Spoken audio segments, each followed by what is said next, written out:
Okay.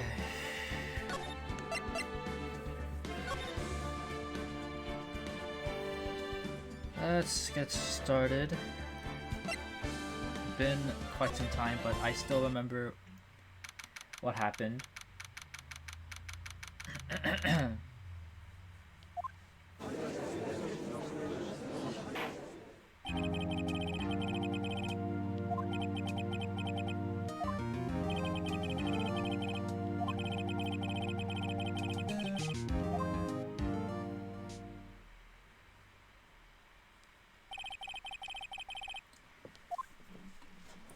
Oh boy. His name and profession. I'm just a man, same as you, wandering the trails of civilization. Occasionally helping the elderly cross intersections when needed. Yes, we get it. Oh, I know, you're a patrolman. As for my name, if you listen hard enough, you can hear the howling wind calling it out. To be exact, it's Jake Marshall, Your Honor. Howling wind? I've never heard Edward described that way before. Now, Mr. Marshall, let me ask you something. You were in charge of guarding the evidence room on the day the crime took place. Is this correct? According to the papers, partner. What do you mean? Desperado's soul is as boundless as the desert sands. No paper can sum it up. Maybe it's best we get on with this quickly. Please share with us your testimony of the day of the crime. In plain old English.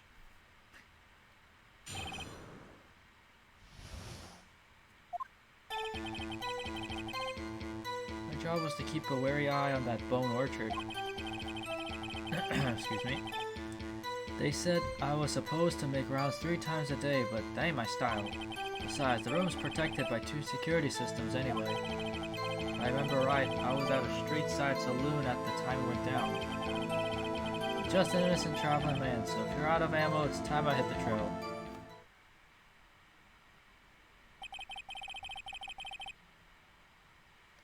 I can't say I particularly care for your attitude.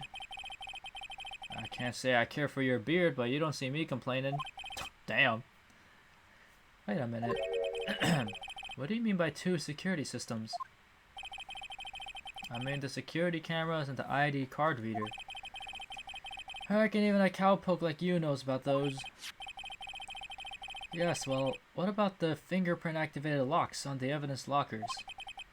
Fingerprint activated locks? What kind of newfangled doohickeys are those? He's not being very helpful. He's not that good with machines, or with following orders. Everyone's got their weaknesses now, don't they, Mr. Prosecutor? This one seems like trouble. Okay, Mr. Wright, he's all yours.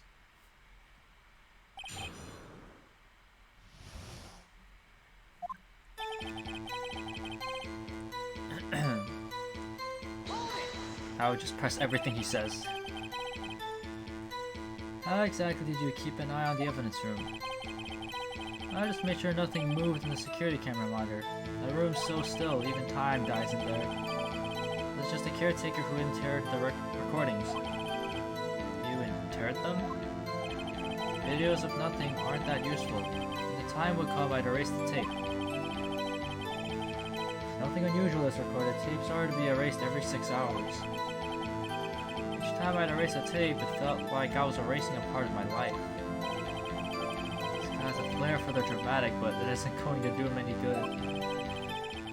So in actuality, you don't physically enter the evidence room? Okay.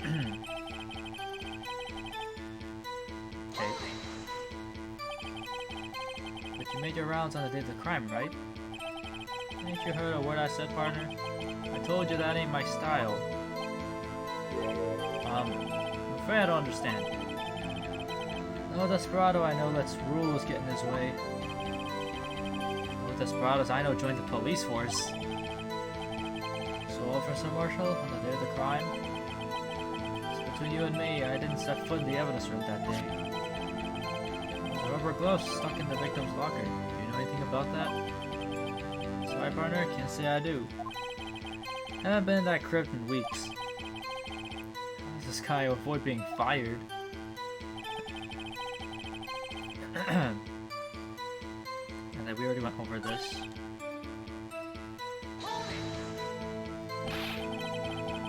What are you doing in a place like that? I was eating spaghetti. I could go for some spaghetti. Not even Angel's steak lunches can beat that parlor's Vongole sepia pasta. I don't even know if I read that right. You mean to tell us you abandoned your police duties to eat some noodles? Not all desperados eat tacos, partner. That's not what I meant. I hope this has at least taught you a lesson. That's strange. This is usually where Edward says, "Did you not want a raise this year?"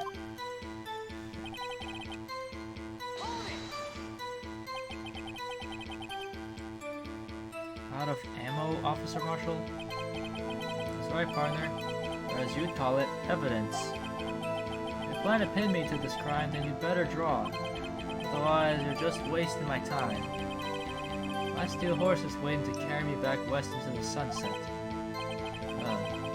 Everything seems clear. Despite being responsible for guarding the evidence room, Witness doesn't appear to have seen anything. Texans don't take orders from anyone. Everyone knows that. Apparently your superiors don't.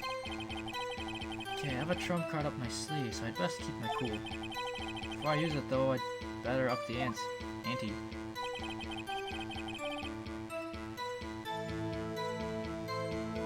Okay, so...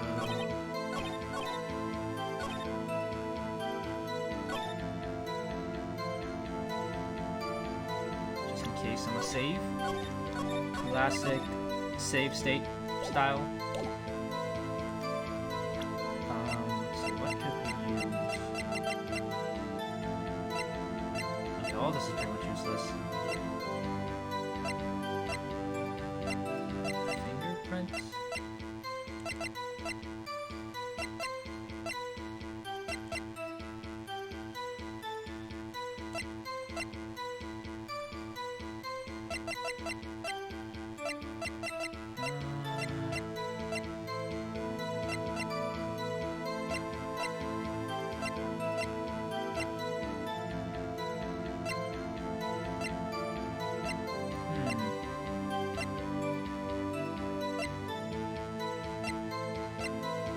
Oh, this one. Objection. Officer Marshall, doesn't it strike you as odd?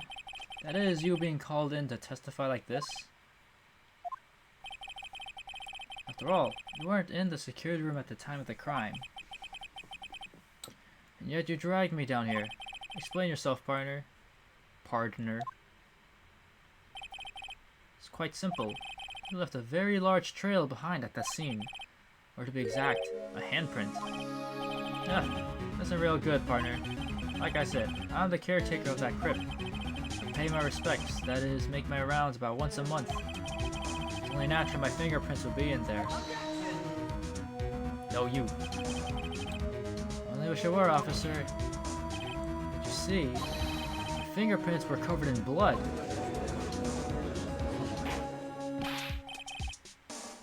Witness, what's the meaning of this? Your bloodstained fingerprints were at the crime scene? Blood was wiped away. However, a luminal test clearly revealed this. Well, Officer Marshall? Seems to me there ain't a person in this room with a head on his shoulders. I take it you have an explanation then, Officer Marshall? About the blood-stained fingerprints? Yes. What else? Very well, you may begin your testimony about your fingerprints found at the scene of the crime.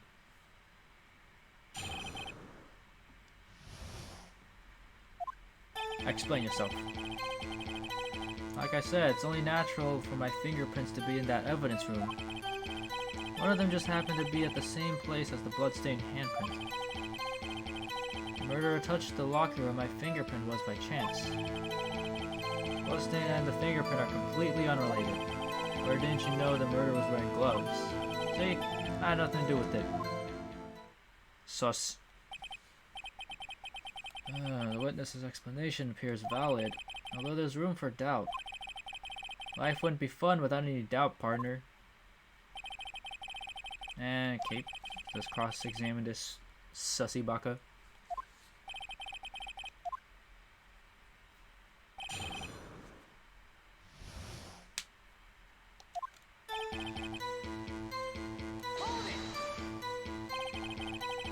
That's because you, how did you put it, pay your respects once a month? Yeah, that's right. That and one more thing. That locker happens to be mine. What? What do you mean? I mean what I said. That's the locker I used when I was a detective. The locker I still use. All that's in there now, though, is a heap of broken dreams. I see.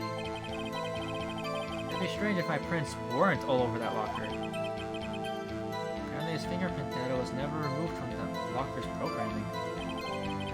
He must have been using the fingerprint lock all this time without ever knowing it. Interesting.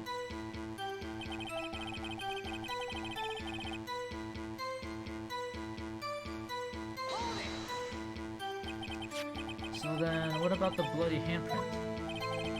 Wasn't mine. It's no mystery. Please explain. My locker is covered with my fingerprints. It just so happened. Murder's locker room. Okay, press that. The chances of that happening are 1,000,000 to 1. On the contrary, one could argue just the opposite. The chances of that not happening are 1,000,000 to 1. Okay, you know what? That would fair play, you know. he got him on that one. Get one thing straight, partner. You ain't gonna get no reward from me with a mere fingerprint. You wanna know why? Okay. Bloodstained fingerprint completely unrelated. I'm just gonna press everything. Unrelated? They're as different as night and day. Kinda like cereal and cereal. Oh my god. What's up, Matt? Appreciate the lurk. One's gotta do with breakfast while the other's type of murder. He's right. Although seemingly alike, they're totally different. I don't see what homonyms have anything to do with this. Jeez. I mean... has a point, I suppose.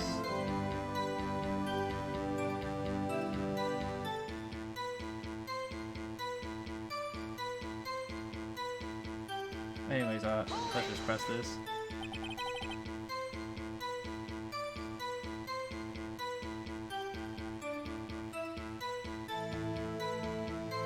How do you know that? I may be a loner, but I still do my job. I keep up on the reports. There was a bloodstain at the scene, thought to be left by the murderer. That's right, it was found in Detective Gumshoe's locker. However, no fingerprints were detected on that handprint. Wait, what? Did I read that right? Oh yeah, I think we tried that too. Huh. So that would mean the murderer wearing gloves happened to place their hand on top of Officer Marshall's fingerprint. That's the only logical conclusion. You starting to get the picture, partner? The picture? The seal of blood. In the desert, it's just food for the buzzards. There's only one reality, and that's this. The security tape. So long as my trail isn't there, you can't say otherwise. Bonk. This isn't getting us anywhere, Mr. Wright. Please consider carefully where you're going with this cross-examination. Yes, Your Honor. Well then, continue your testimony, Officer Marshall. Oh shoot, I didn't mean to. Can't let score out of this one. I gotta find something decisive to tie Officer Marshall to this crime. I was gonna press that last statement.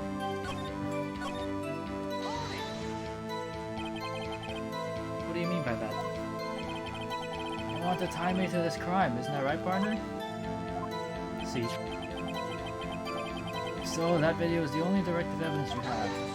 Or direct evidence, not directive. What? That video is next to useless. It's full of blind spots. Blind spots? Places you can't see. The camera's panning back and forth. The floor isn't shown.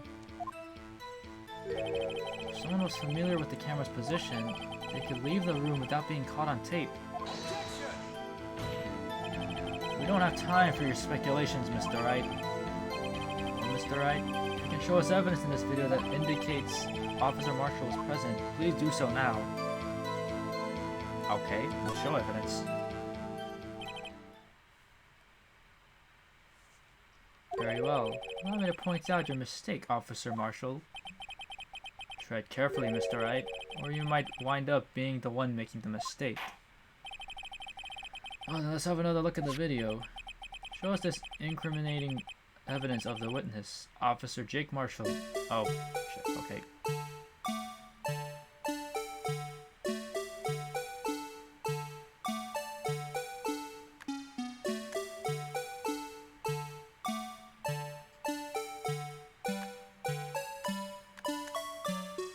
Carefully analyze this video.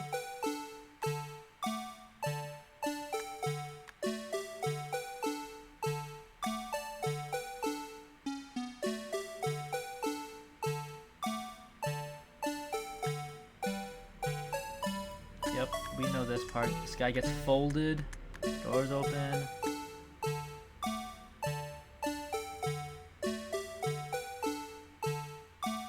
Oh, wait, was that?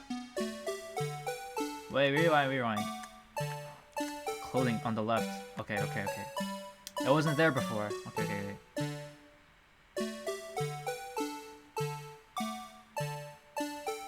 Let's skip to that part. All the way on the left, you see there's nothing there. And then once he leaves, there's a piece of cloth. Clothing, it's whatever.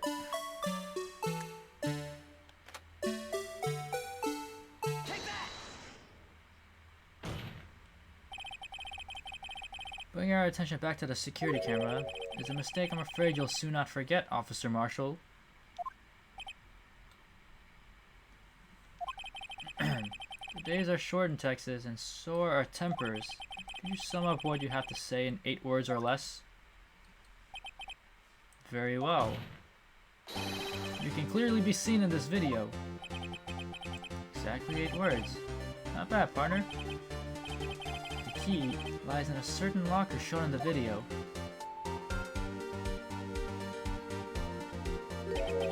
That locker with the white cloth sticking out. That was the witnesses, I believe. Now then, let's rewind the video a bit.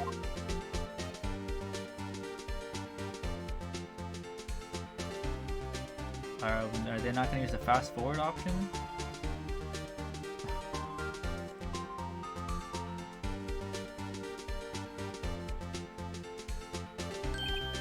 Oh, my cloth, it's gone. What's the meaning of this, Officer Marshall? When the crime took place, the white cloth wasn't there. Then, it suddenly appeared. There's only one explanation. Officer Marshall, you were in the evidence room at the time of the crime. What's more, you opened your locker when the camera was turned away. Oh. Order. Oh, I didn't get to read that. Hold your horses. Sorry, partner, but you got the wrong man. So what if my locker was open? That doesn't mean I'm the one who opened it. The murderer needed to hide something, so he opened the locker and stuck it in. It's not my fault he had to choose mine. Why is everyone staring at me like I'm a wanted man? Because aren't the lockers fingerprint blocked? This guy's just playing dumb. He really doesn't know. I hate to rain on your parade, but you're the only person who can open that particular locker. Oh yeah? I call your bluff. You say I opened that locker. Now prove it. Okay. Say less.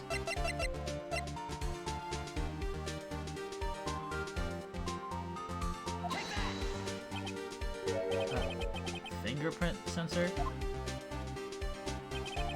We talked about this earlier today. The lockers can only be opened by the detectives they belong to. What kind of crazy talk is this? Well, Detective Gumshoe did mention something about this. In any case, the locks aren't that obvious. There are even some people on the force that don't know about the fingerprint locks. So, Sheriff, what do you have to say in 8 words or less? Damn. I only got 1 word for you, partner. No!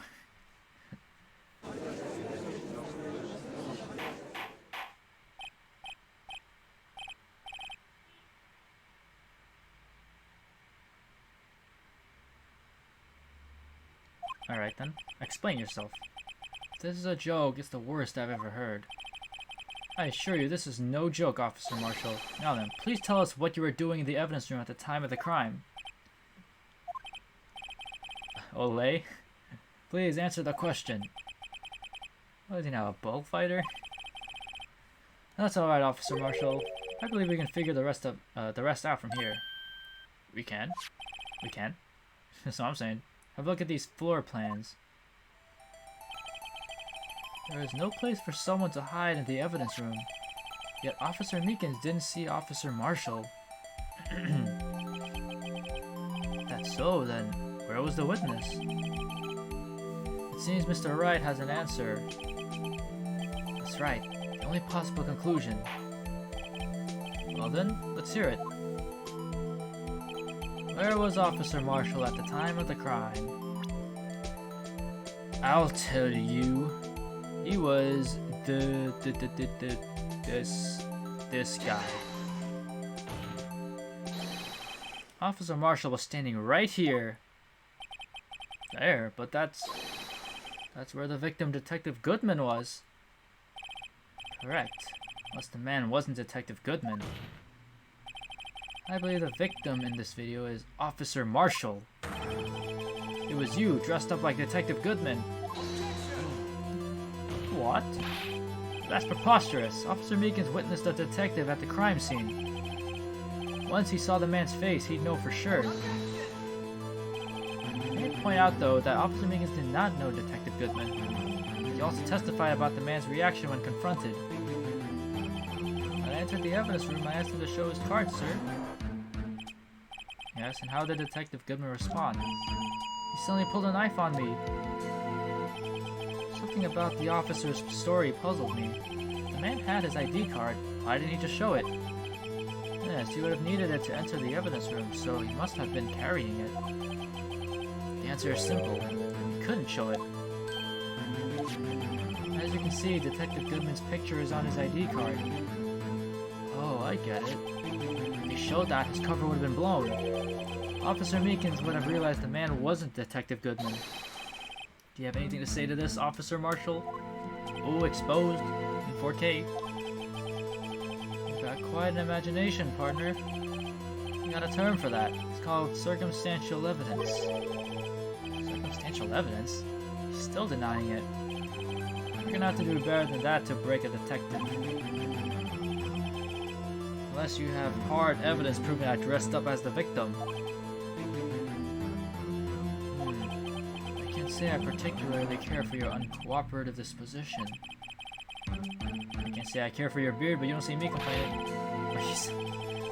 Well, Mr. Wright, do you have any evidence proving beyond a shadow of a doubt that Officer Marshall dressed up as the victim? Well, I'm not kidding. I don't have anything like that. I can see the fear in your eyes, partner. It seems you're the one who couldn't take the desert heat. I said dessert. The dessert heat. Hey. What's up, Jonas? Hack.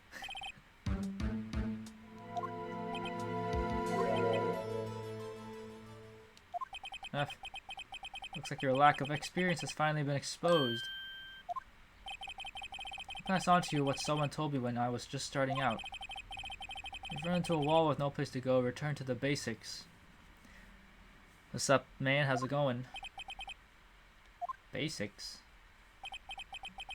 For me, that would be what Mia used to tell me. How much are you? I'm doing alright.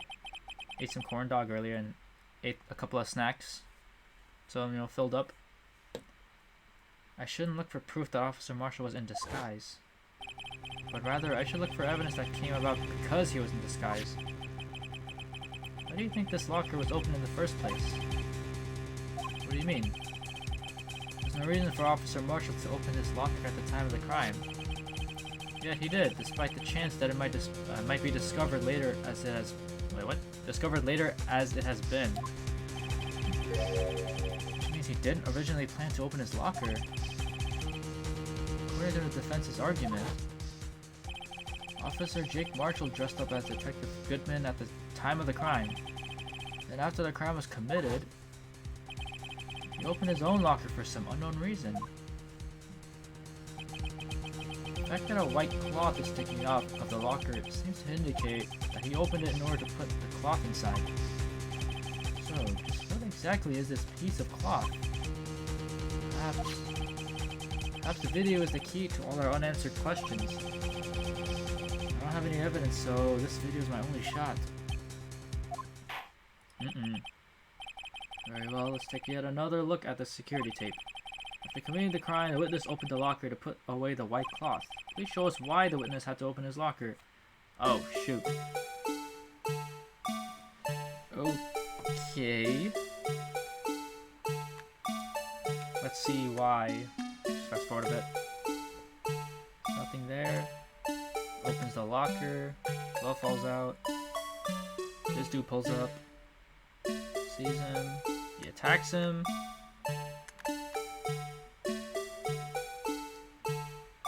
He's knocked out. Oh! Wait.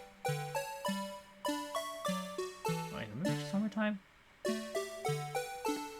Oh, thank God for the fast forward button. I could not sit here looking at this slow panning over and over.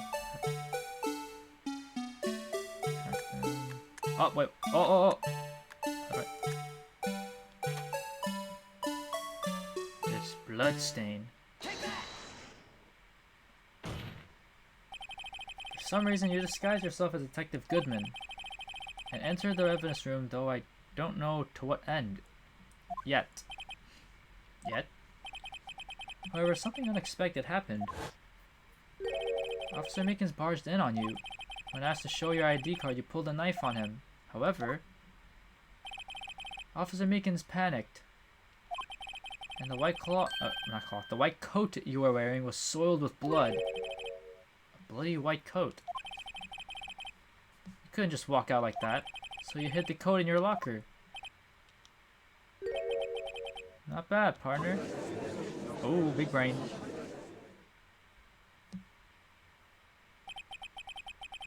Now then, Officer Marshall.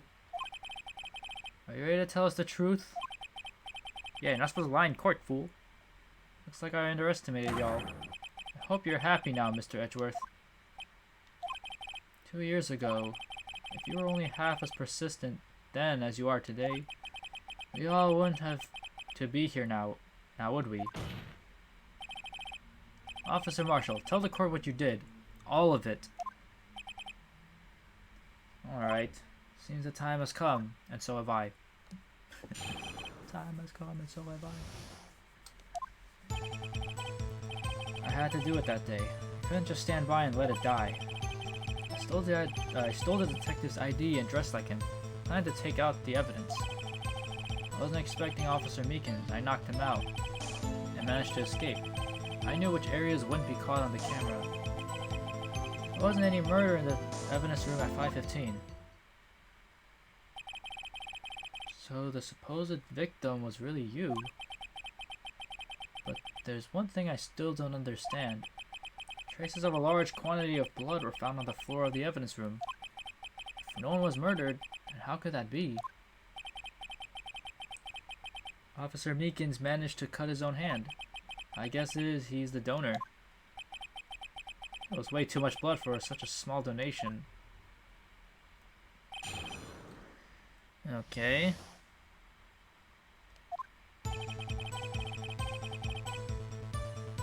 Time to press everything he says. When you say it, you mean... Do you even have to ask, partner? The SL9 incident. 2 years have passed since that case was closed. It was going to completely end with the transferal that day. Not if I have anything to do with it. That incident is not over. But what did you hope to accomplish by sneaking into the evidence room? When the case is closed, only that case's lead detective can look through the evidence. I wanted to have a look at it myself one more time. No matter what the cost. I don't care what anyone says, partner. That case is mine.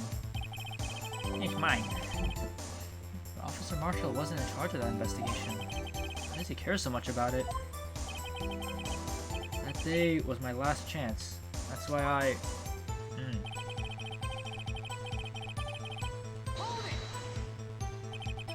Why did you disguise yourself as Detective Goodman? If I didn't make it look like Goodman was carrying out the evidence transferal, I'd be arrested for stealing evidence, which wouldn't get me anywhere. So you did it to fool the security camera. And the detective's ID card? I stole that the morning of the incident. So that really was why Goodman started filling out that lost item report. I returned his ID card, left on the floor in the prosecutor's office parking lot. Loud card. The ID card I found was left there by Officer Marshall. Huh.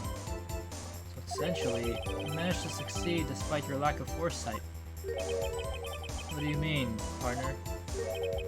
I mean the fingerprint activated lock, of course. No matter how well you disguise yourself, you can't change your fingerprints. Under normal circumstances, you wouldn't have been able to open that locker yourself. But he could because a rubber glove just happened to get stuck in the door. That means Detective Goodman must have opened the locker before Officer Marshall.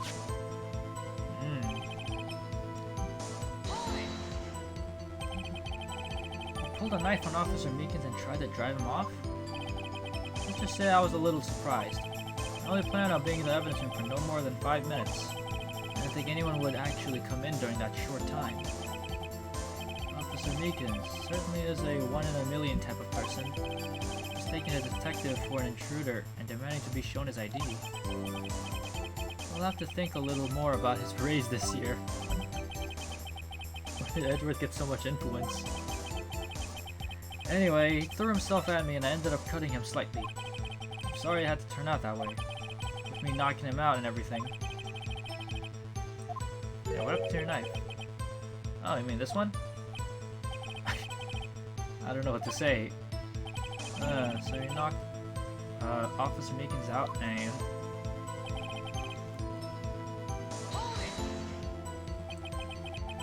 So you did your research beforehand. Those who go into the desert unprepared don't live long, partner. I didn't think it would make a difference though. The security tape is erased every 6 hours. If all had gone as planned, no footage would have been left. However, you bloodied your coat in your struggle with Officer Meekins. If someone was in the security room when I came out, the jig would have been up.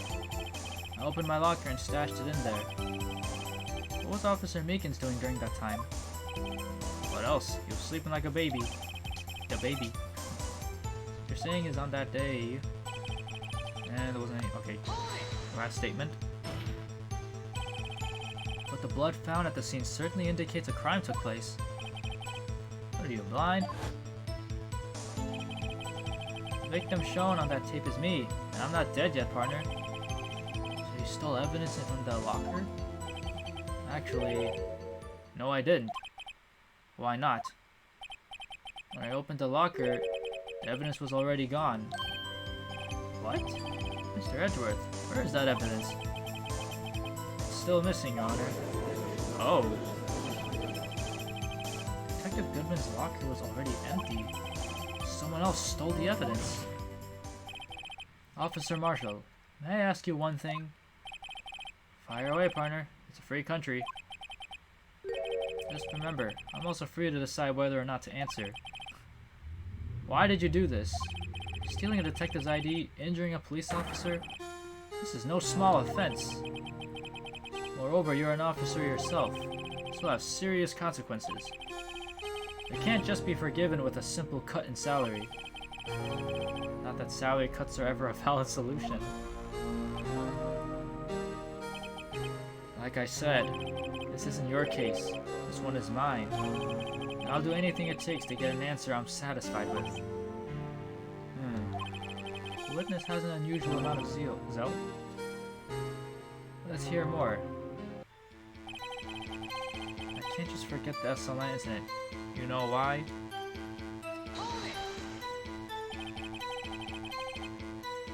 But that case was solved 2 years ago, wasn't it? That's the reason the evidence was stored in the evidence room.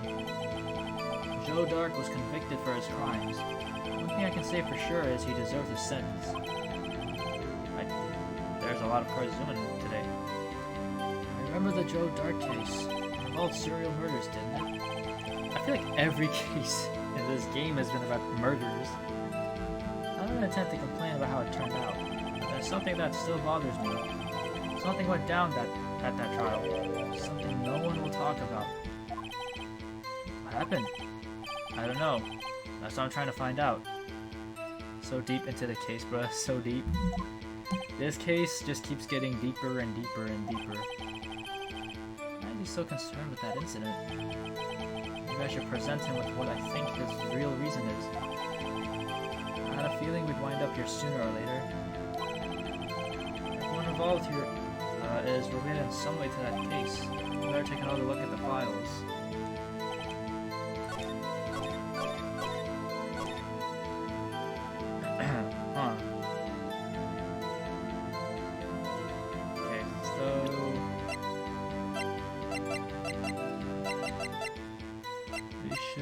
If you're talking about the SL9, maybe present the files. Okay, we got it. Officer Marshall, I think I understand. I think I know why you care so much about the SL9 incident. Sounds like you've been sipping too much cactus juice, partner. I know another person that's sipping too much cactus juice. I have the SL9 incident file here. The name Marshall is mentioned in here. Oh. In a list of murder victims. Neil Marshall. Are you related to this man? Neil Marshall? Yeah, I'm sure you've heard the name. 2 years ago, he received the same lousy prosecutor award you got. What? A prosecutor? Must be talking about the King of Prosecutors award. Now I remember. Prosecutor Neil Marshall. He handled the SL9 case before I did. That's right. He was killed, and the case fell into your hands. But what's his relation to you? He was my brother. I would have thought. He was investigating the murders with Damon Gant, the then Deputy Chief of Police.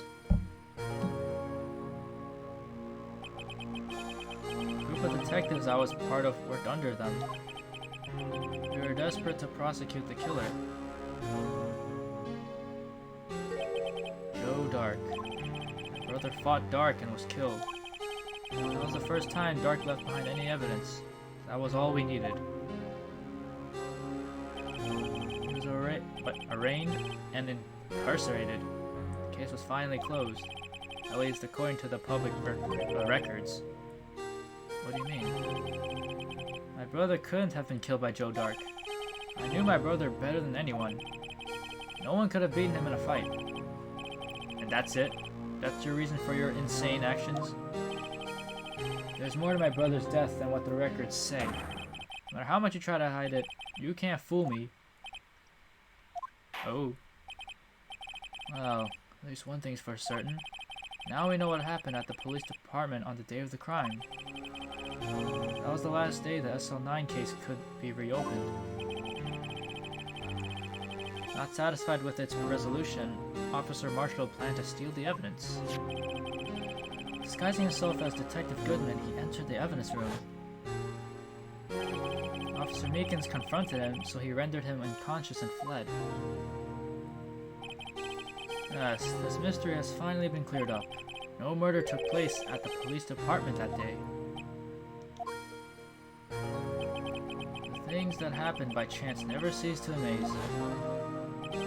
At exactly the same time as the murder at the prosecutor's office, this fake murder was going on at the police department.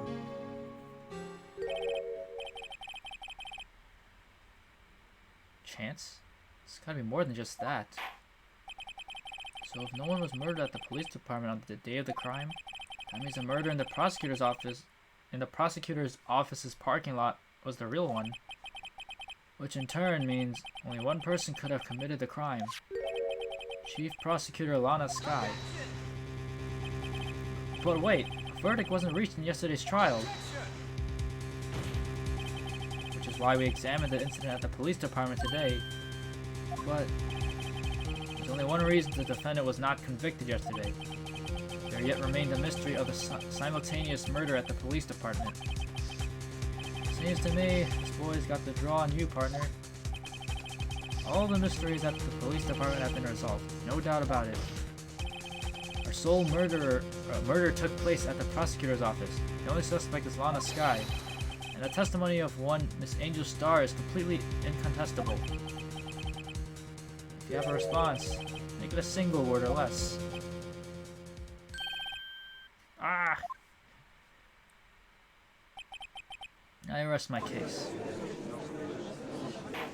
Since this trial has reached its conclusion, there's no room for doubt. Well done, Mr. Wright. Thanks to you, I didn't need to waste my time disproving the alleged murder at the police department. There's no doubt what I proved today is true.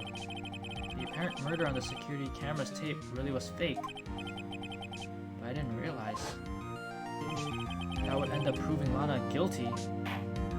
Damn. Now then, the time for the verdict has arrived. This court finds the defendant. Oh. Your Honor, wait. Emma? The defense has an objection. A scientific objection. Right? What do you mean, right? Mr. Wright. Are you this girl's guardian? Honor? Oh, in a sense.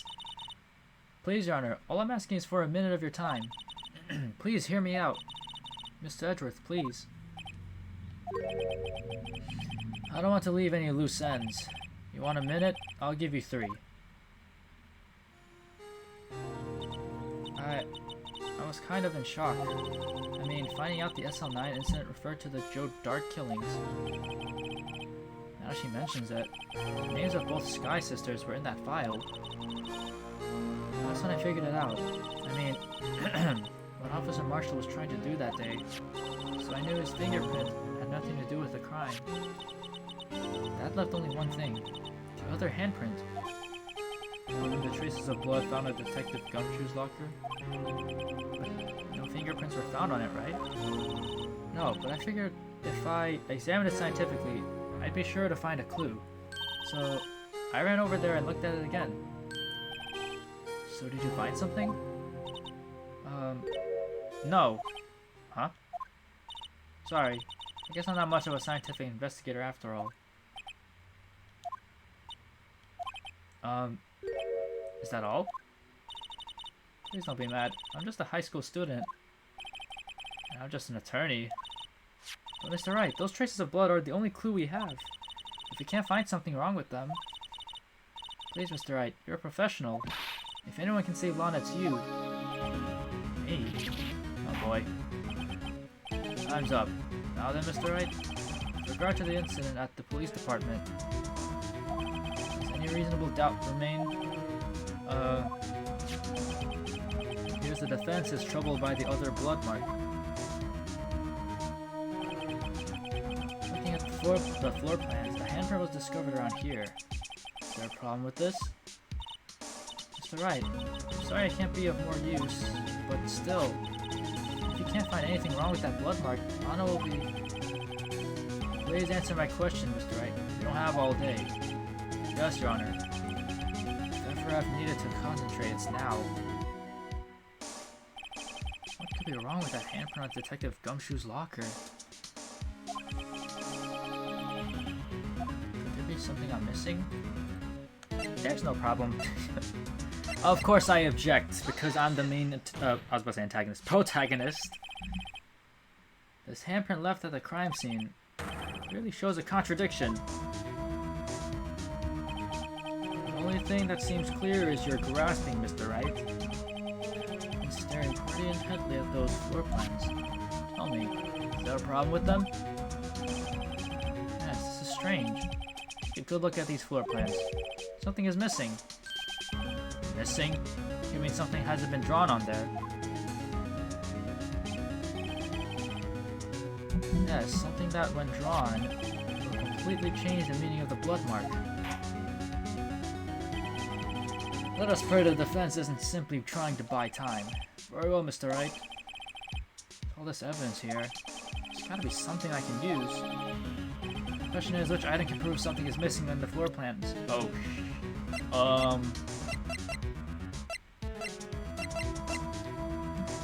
Okay, let's think. What was in the video?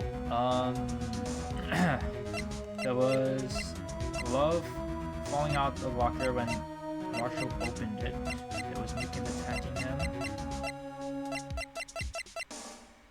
Wait, oh, maybe I should have saved before I did this.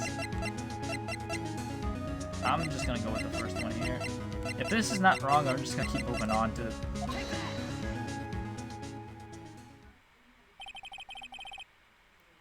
Wait, was I actually right? What about that piece of plywood? The Blue Badger, mascot of the police force. Defender of truth, guardian of proof. Explain yourself, Mr. Wright. Yo, was I actually right? I mean, I totally knew that. Please look at the floor plans of the crime scene. The Blue Badger's not here. So? So watch what happens when we put him in. This is where he was dancing at the time of the crime. Yo, what's up? Sai? Dabawoody. How's it going? Well, what? Gasp. That's right. So long as the Blue Badger is dancing here, it would have been impossible to place a handprint at the spot in the locker. What? Good, how are you? I'm doing well. Doing pretty good. Starting to have a busy life again now that my break is going to be over soon. That cape though. That just means, so what exactly does that mean? It means it can't be done. What are you saying? Blood traces were undeniably found on that locker. Don't look at me, I didn't put the, okay, I'm assuming he said I didn't put my hand on it. I didn't get to read that, whatever. Mucho busy, see. Mr. Wright, wait, when did you get here? Think it through scientifically. I just said the same thing as scientific. Emma! That afternoon, Officer Meekins was the one who brought the Blue Badger to the evidence room, right? After he put it down, it would be impossible to leave a handprint on that locker. So that must mean this blood mark was left there before the Blue Badger was brought in? Just for a moment, I will not allow such far-fetched balderdash in my courtroom. What the? Balderdash? It sounds like a Pokemon. It may sound far-fetched, Your Honor, but it's the only possible explanation.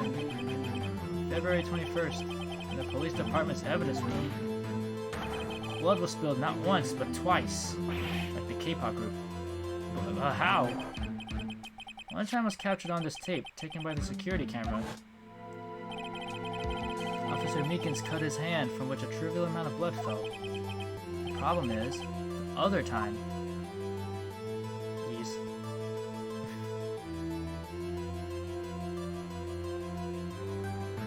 The Blue Badger just grew in while this man's just getting absolutely folded. Someone bled prior to the struggle shown in this tape. It had to have been Detective Goodman when he was really murdered.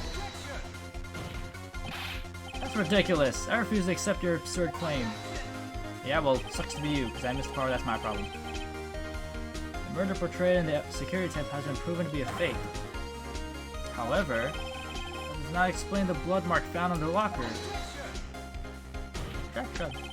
So then, assuming this murder you purport really happened, when did it take place? I demand you show evidence that proves when it occurred. Oh. When did the first incident occur? Summarize, the defense claims that prior to Officer Meekins being cut by Jake Marshall, who was posing as Detective Goodman, another incident took place in that evidence room. That's right. The blood mark on the locker proves this. Very well, then tell us, when did this first incident occur? As Mr. Edgeworth said, proof must be presented. I'm gonna just do the whole save beat.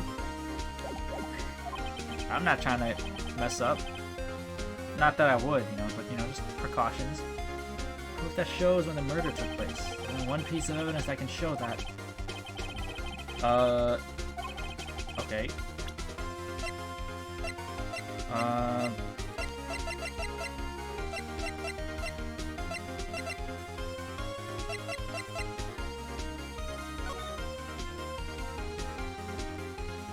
So, oh shit.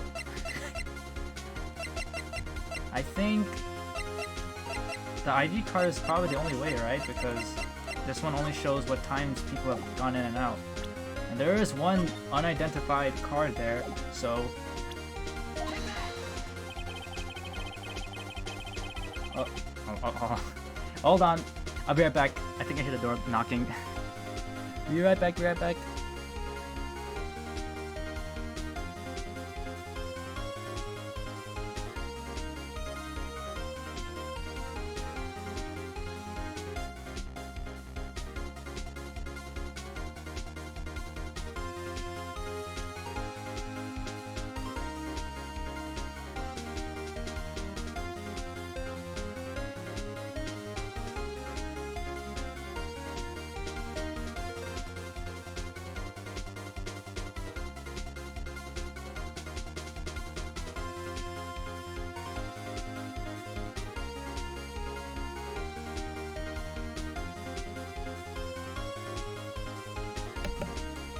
Okay, I'm back. Anyways, I got it right. Big brain. I'm super smart. Let us commence. If the crime took place inside the evidence room, then the killer would have had to enter it. And in order to do so, an ID card would have been required. An ID card. Oh, the ID card record. Oh, you see? My brain is so big. Mucho massive. Officer Meekins brought the Blue Badger panel into the evidence room at, let's see here, 4:50 p.m. If the crime took place before that time, then it would be 4:40 p.m. 4:20. Someone smoked weed in the evidence room.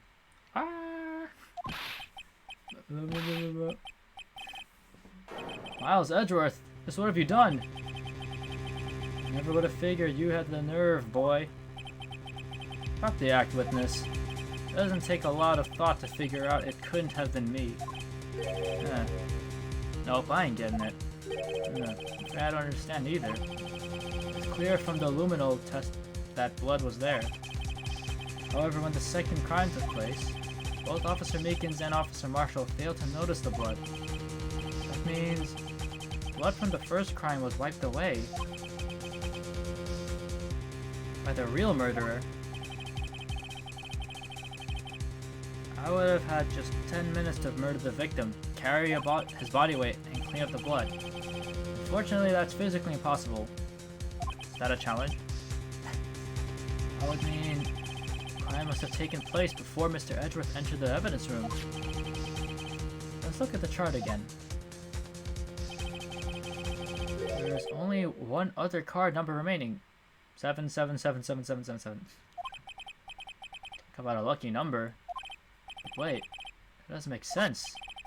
How could Detective Goodman have entered the evidence room? There's no record of his card being used beforehand. He must have entered along with the real murderer. That's the only plausible explanation. He went in with 77777777. 7. Mr. Edgeworth, please look into this ASAP. Find out whose ID number is 777. He's speaking in word sevens, not the numbers. That's 1 7 too many, Your Honor. I didn't even bother to check if that was true. Them lucky numbers, right? Unfortunately, I'm unable to look up the owner of that ID card. At least at present.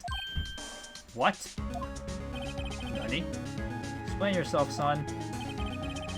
ID number 7777777 belongs to someone with a rank of captain or higher.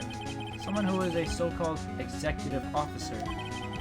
You don't have the authority to inquire into such a person's identity.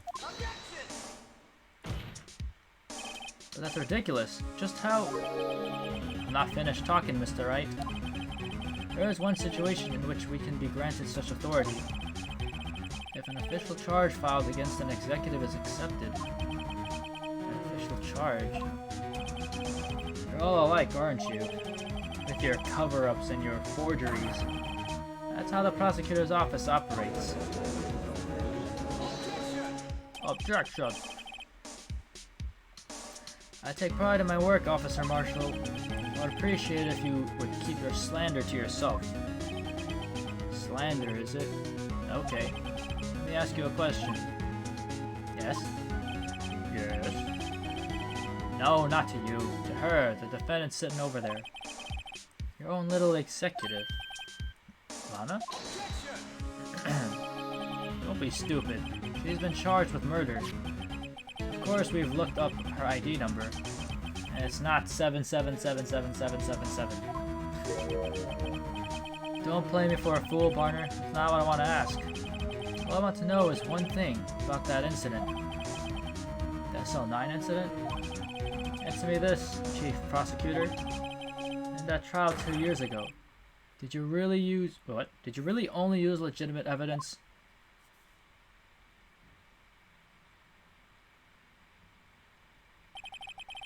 Do you need the witness to repeat his question, Chief Prosecutor? I heard him fine, Mr. Edgeworth. 2 years ago, I was in charge of the prosecution for that trial. At the time, we felt the powerlessness of the law. At least, I did. Lana? I became a prosecutor in order to suppress crime with the law.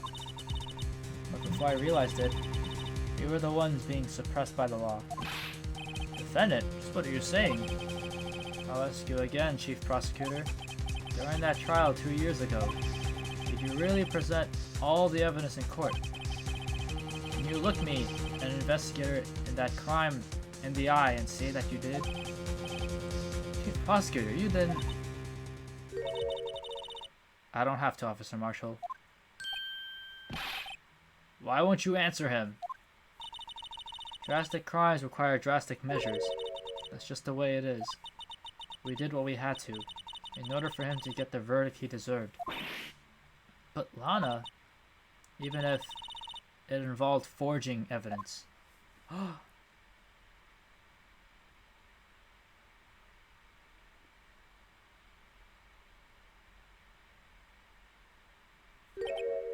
See? That's what I'm talking about. Oh. No. Jesus. Loud as talking. Silence. Lana's remark caused such a stir that the chaos in the courtroom could not be quelled. The conclusion of the trial would have to wait until the following day.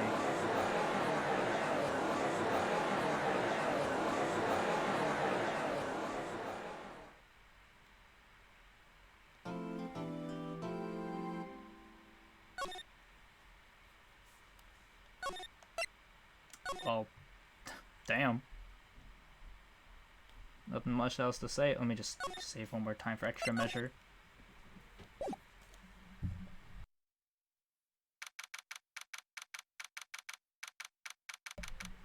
The people in the courtroom, what are they even talking about yet? I bet some of them are just like on jury duty. So they're just sitting there like, I don't know what's happening, but... Day 4 now? Is it day 4? No, it's still day 3.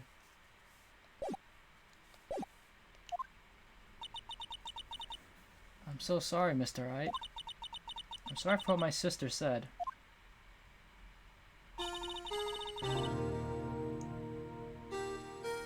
Drastic crimes require drastic measures. That reminds me of like... Reminds me of something. I feel like something similar was said. What was it? What was I thinking of? It's like at the... I can't think of it. I don't remember. It was like something... Damn, what was I thinking of? Modern problems require modern solutions or something like that. It reminded me of that line. That hurts so much. Yeah, it's unfortunate.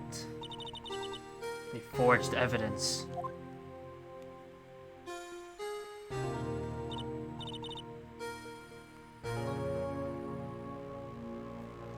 I didn't know.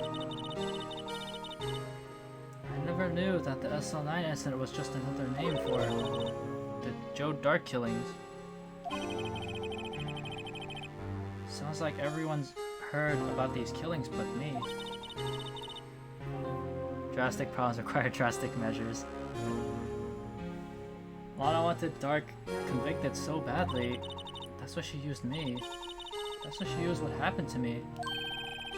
What do you mean, what happened to you?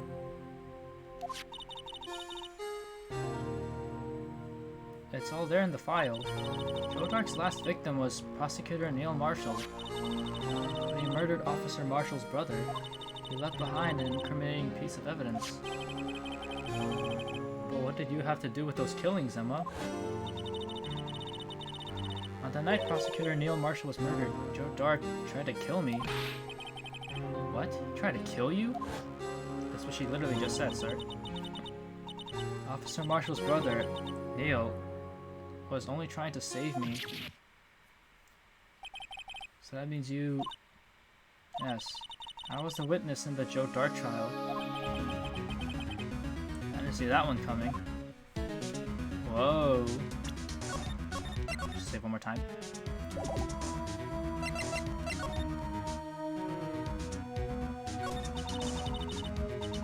It happened 2 years ago.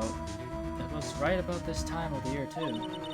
There was a terrible thunderstorm that day, unusual for the season. I was alone in my sister's office. We were planning to eat dinner together once she finished her work.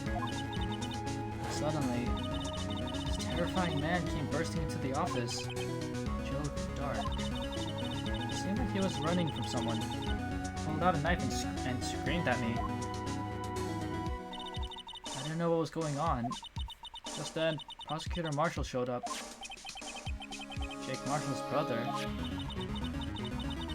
Joe Dark tried to take me hostage, but before he could, Mr. Marshall tackled him.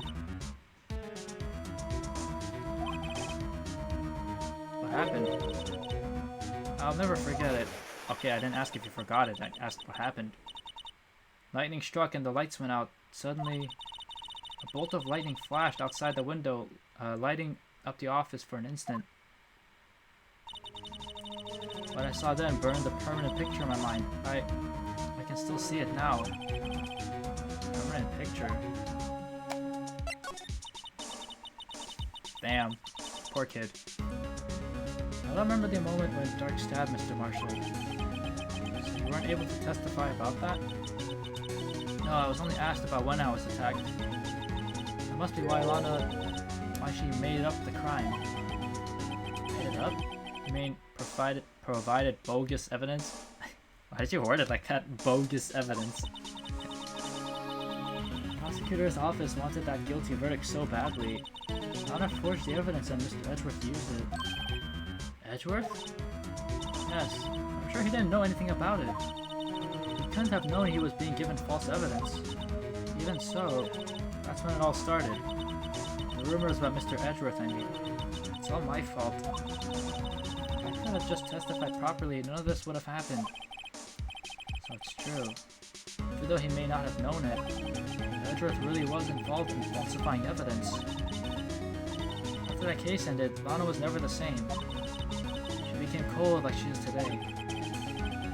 She must not have been able to face up to what she did, Especially not to Emma. Sad. What did you see in the instant that crime occurred? Dark knocked down Mr. Marshall and raised his knife. Neil Marshall was stabbed right in front of this poor girl. I don't remember what happened after that. Apparently I passed out. When I came to, Lana was cradling me in her arms. Poor Emma. There's so much. Poor Emma indeed. I couldn't bring myself to testify about that incident. I tried, but the words just wouldn't come out. I drew a picture, but it wasn't any good. 2 years ago. I must have been 14. That's understandable.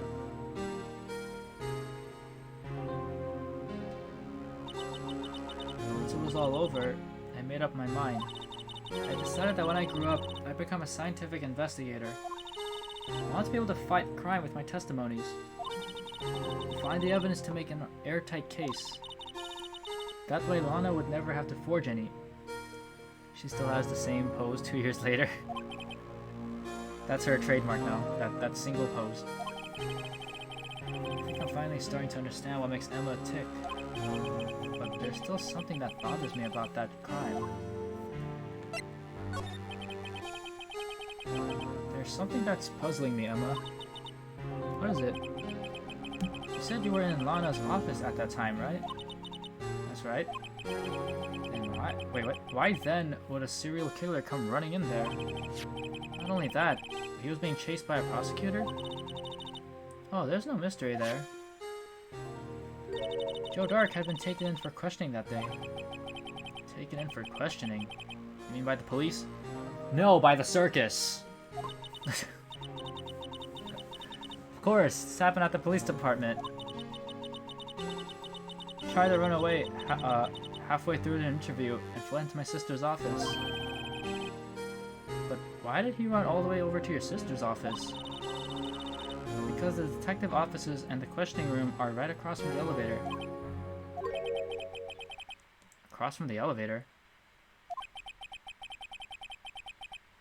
But Lana was the chief prosecutor, wasn't she? Oh, silly. Didn't I tell you? 2 years ago, Lana was a detective. She was the best in the entire force. What? It's news to me. After the Joe Dark case, she was transferred to the prosecutor's office and made chief prosecutor. Lana used to be a detective. Better have another talk with her. Oh. Interesting. Well, let's go to the detention center.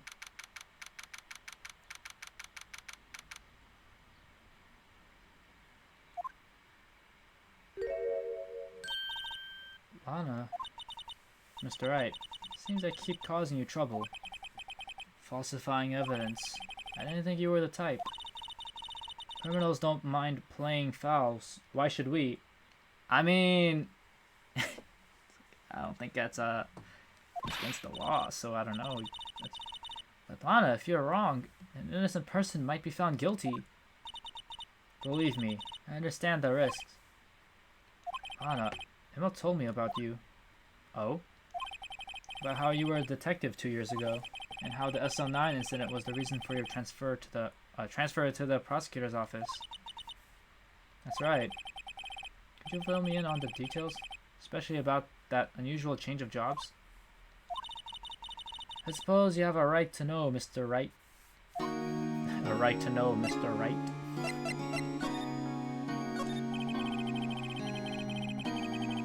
A lot of revelations were uncovered at the trial today. Not the least of which was the fact that this case is largely connected to another one 2 years ago. Evidence from that case was stolen as well, though I expected as much. I know how obsessive Officer Marshall can be. That trial really wasn't fair, was it? I believed in you, Lana. I believed that no matter what happened, you'd always stick to the truth. health, Emma. At that trial 2 years ago, I sold my soul. Well, all drama aside, the fact of the matter is, at 5:15, there was no murder at the police department. Tell me it's not true, Lana. What the witness, Miss Starr, said. Oh yeah, speaking about Phoenix, right? I'm eating Phoenix rolls out of him. Phoenix rolls? Why'd you stab Mr. Goodman with a knife? Lana, I don't understand. Why don't you tell us? Emma, this doesn't involve just me. I don't think I've ever seen Lana look so fazed before. It's true. I was a member of the police force 2 years ago. She was amazing. They still talk about all the cases she and Chief Gant cracked together. Chief Gant? He was the deputy chief of police back then, but he still worked the crime scenes. Damon Gant. It was everything I aspired to be. You were the best team ever. You solved crimes before the reports could even be filed. Emma really idolizes her big sister. Now you're a chief prosecutor. What happened? I always planned on becoming a prosecutor. The reason I became a detective was to gain experience investigating crime scenes, so you could use that experience in court, right? Gant's help in the SL9 case was crucial to its resolution. After that, he became chief of police and arranged my transfer to the prosecutor's office. Maybe I should ask more about this investigation of theirs 2 years ago. Yes, maybe I shall. 2 years ago, I was second in command of the detectives investigating Dark. Second in command? That means the investigation lead was Damon Gant, right? Yes, Deputy Chief Gant and I shared the same office and the same investigations. They even had the same office. We led a team of the best detectives on the force.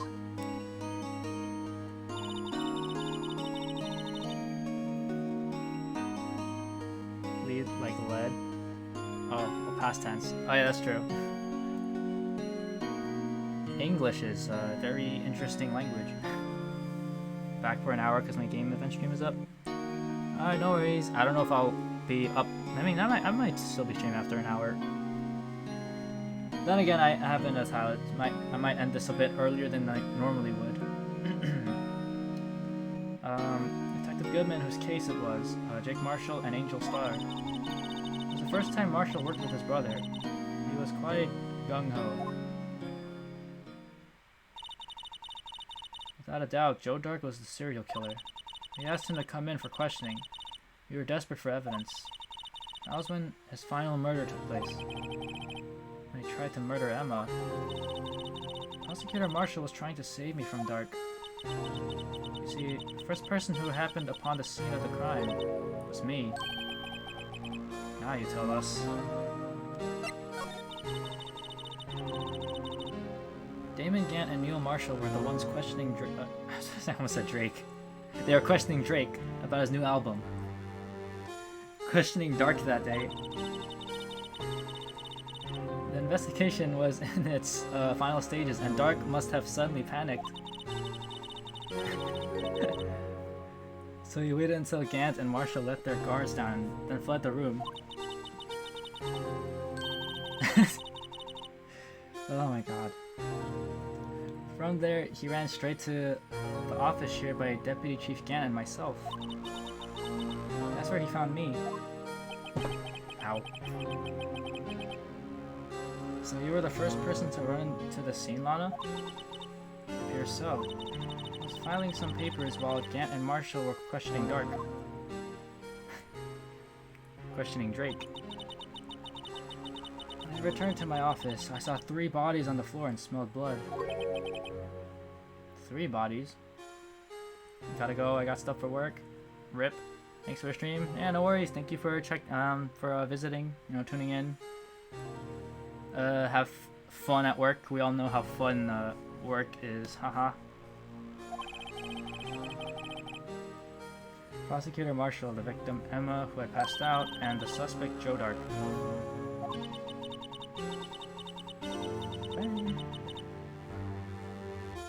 During the struggle, it seems Mr. Marshall struck a final blow before he died. Joe Dark had incurred a minor concussion and lay unconscious. What did you do? To be honest, I panicked. I picked up Emma, carried her out of the room, and just held her. Can't blame her after all. Her sister must have gone through. What? Can't blame her after all. Her sister must have... Yeah, after all her... I thought I read that wrong for a second. After that, I placed Dark under immediate arrest. Ever since that freaking Drake thing, I swear one of these days I'm actually going to just say Drake, unironically, just like thinking that that's what it said. Let me get this straight. You were all involved in the SL9 incident? That's right. Quite a coincidence, hmm? I don't buy it. What are you saying? There's no way everyone involved in this trial was also involved in that incident. Just by chance. But that case was solved 2 years ago.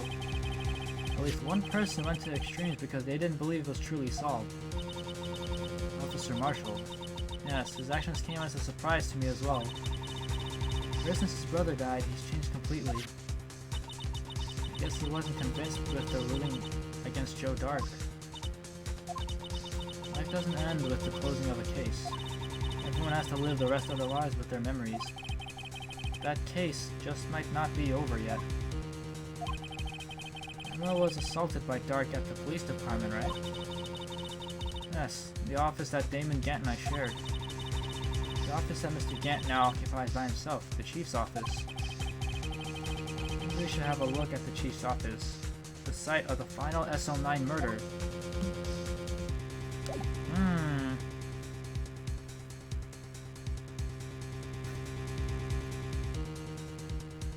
I'm just like... oh goodness, I can't get over the fact that I almost misread Dark's name.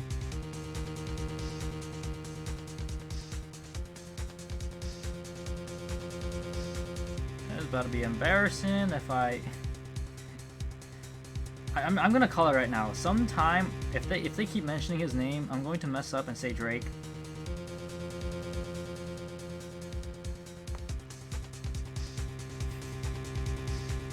Anyways, let's move to let's see, where should we go? Oops. Wrong button. Let's check the criminal affairs. I don't see Detective Gumshoe anywhere. Things seem kind of quiet around here today. You're right. Well, Phoenix, you're actually right. Literally, your last name. Why don't we go look for some other people to talk to? Alright, we can go back here later. Okay, nothing here.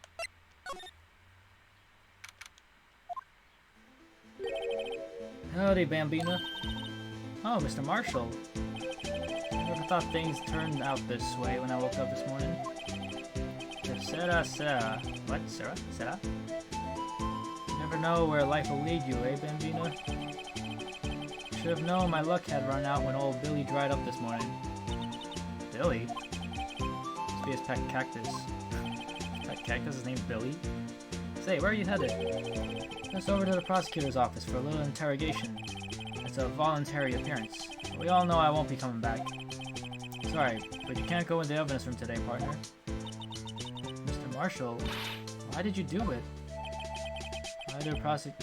Why do prospectors head west? If ever there was a case I needed to know the truth about, it was that one. Before you turn yourself in, Mr. Marshall, would you mind telling us exactly what happened? Looks like I won't be getting a steak lunch today. Oops. Something was fishy about that trial from the beginning. It wasn't just me either. All the detectives thought so. What do you mean fishy? Some of the facts reported were inconsistent with the evidence we found. For example, the murder weapon. The murder weapon? You mean that switchblade knife with the broken tip? That was Joe Dark's, alright. But in the initial autopsy report, a question was raised. A question? The blade of the knife was not a perfect match with the wound the victim sustained. What does that mean? It means there is a good chance that knife was not the murder weapon. Hey, what's up, Nate? What's up? What's up? At work?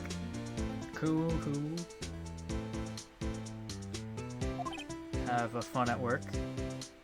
We all have work. I'm about to have more work starting tomorrow because freaking college and break's over. That's nice.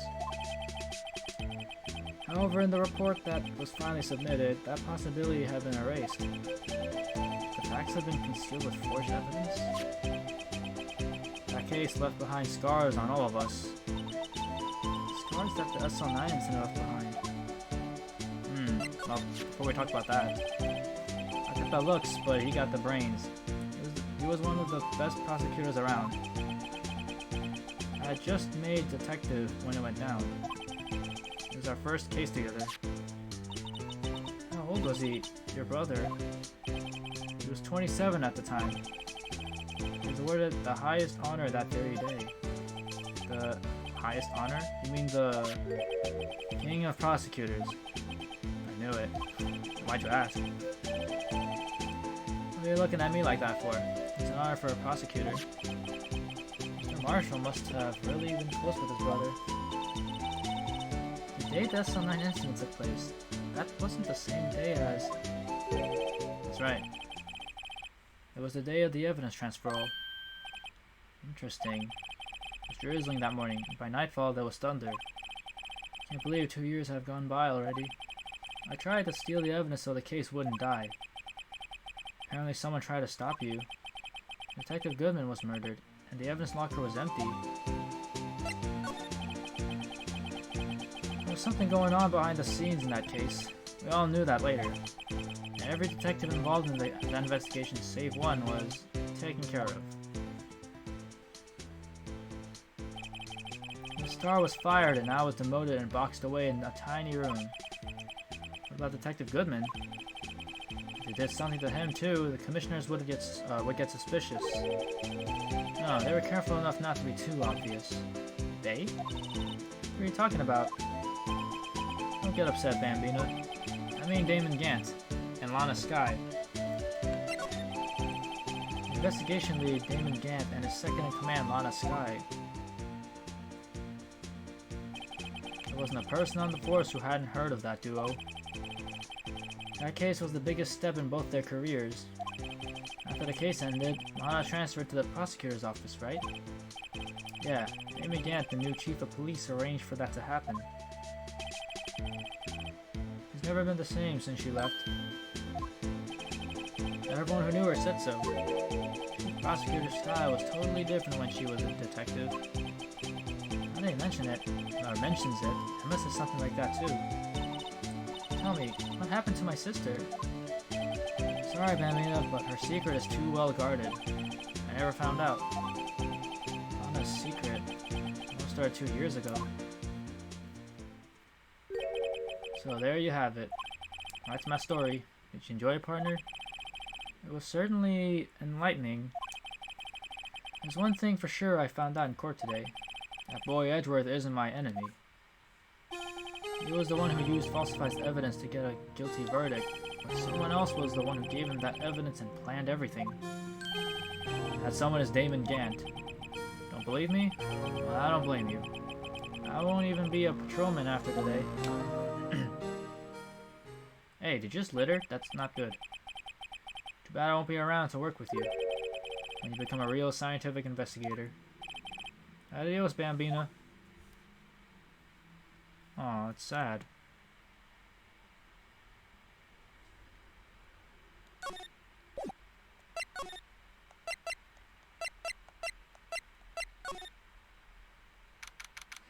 Alright, let's check out here. No one's here today, not even Miss Star. Everyone's probably busy looking into what exactly went down in the evidence room. That must be where the detectives are. But we proved in court today that on the day of the crime, no one was murdered in the evidence room at 5:15 p.m. Yeah, I thought we were finally making some headway in our case, but instead it looks like we just ended up making Lana look even more guilty. Hang in there, Lana. Gotta find all the answers by tomorrow. Okay, so nothing here.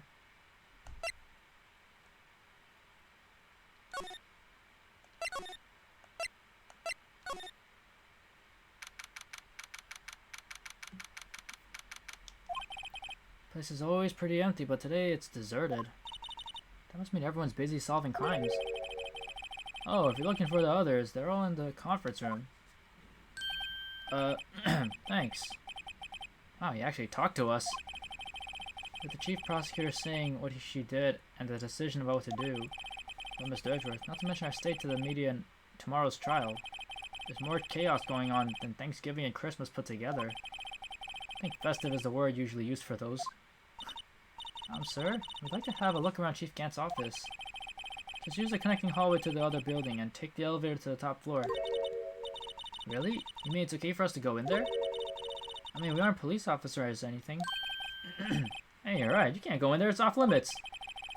Now I see where Detective Gumshoe gets his unique charm. What are we waiting for? Let's head to the chief's office. You can't go in there. Well, guess what? That's exactly what we're gonna do.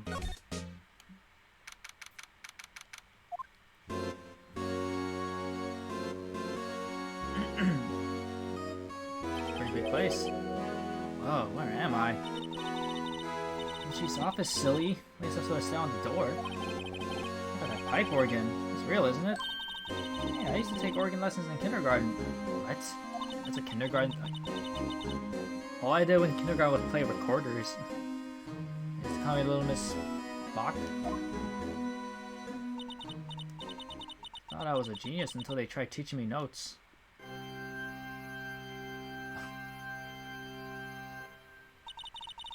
I never could remember where C was. Huh? Oh, hello. Oh, it's you two. Chief Gant. He put that paper he was reading on his desk. So, Rido, have you been swimming lately? No, I haven't. I'm kinda busy lately. I can appreciate that. I've had my hands full too with Mr. Marshall's misconduct and Lana's provocative statement. Provocative statement? Oh, you mean about the forged evidence? 2 years have passed since that incident. My, how time flies. See that big picture on the wall over there? That's a nice picture. That's a picture of Lana, Neil, and me. So this is Mr. Marshall's brother, Prosecutor Neil Marshall. We took it to commemorate our work together. It's not right with this picture. I can't quite seem to put my finger on it though. Oh.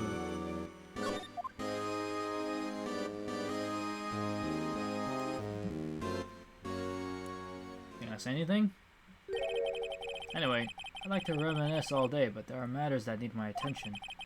I'm going to lock up here, so let's go out together. Oh, but this office, it was a crime scene 2 years ago, wasn't it? That case has long since been over. There's no need to investigate anymore. All the same, we'd still like to have a look around. Perhaps you didn't hear me. I said there's no need to investigate it anymore. Now hurry up and get out. I have a meeting to attend. Looks like we aren't welcome. It seems that case isn't over with yet after all. What do you mean? Chief Gant denied our request to search the crime scene. That means there must be a reason she doesn't want us looking around in there. You mean like a clue? There's gotta be a way we can get inside the chief's office.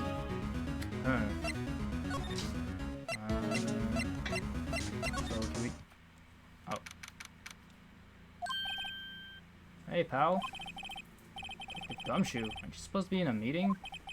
I'm, just taking a breather. My feet hurt. From sitting so long.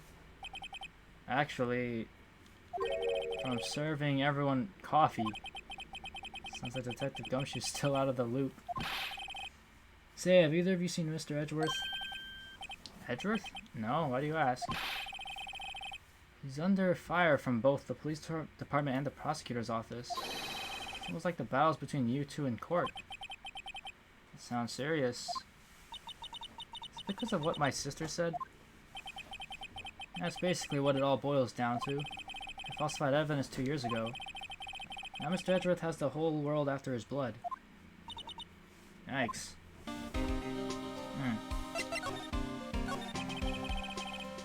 But why would Edgeworth be blamed? It's not like he knew the evidence was forged. Honest Guy is the guilty party here, isn't she?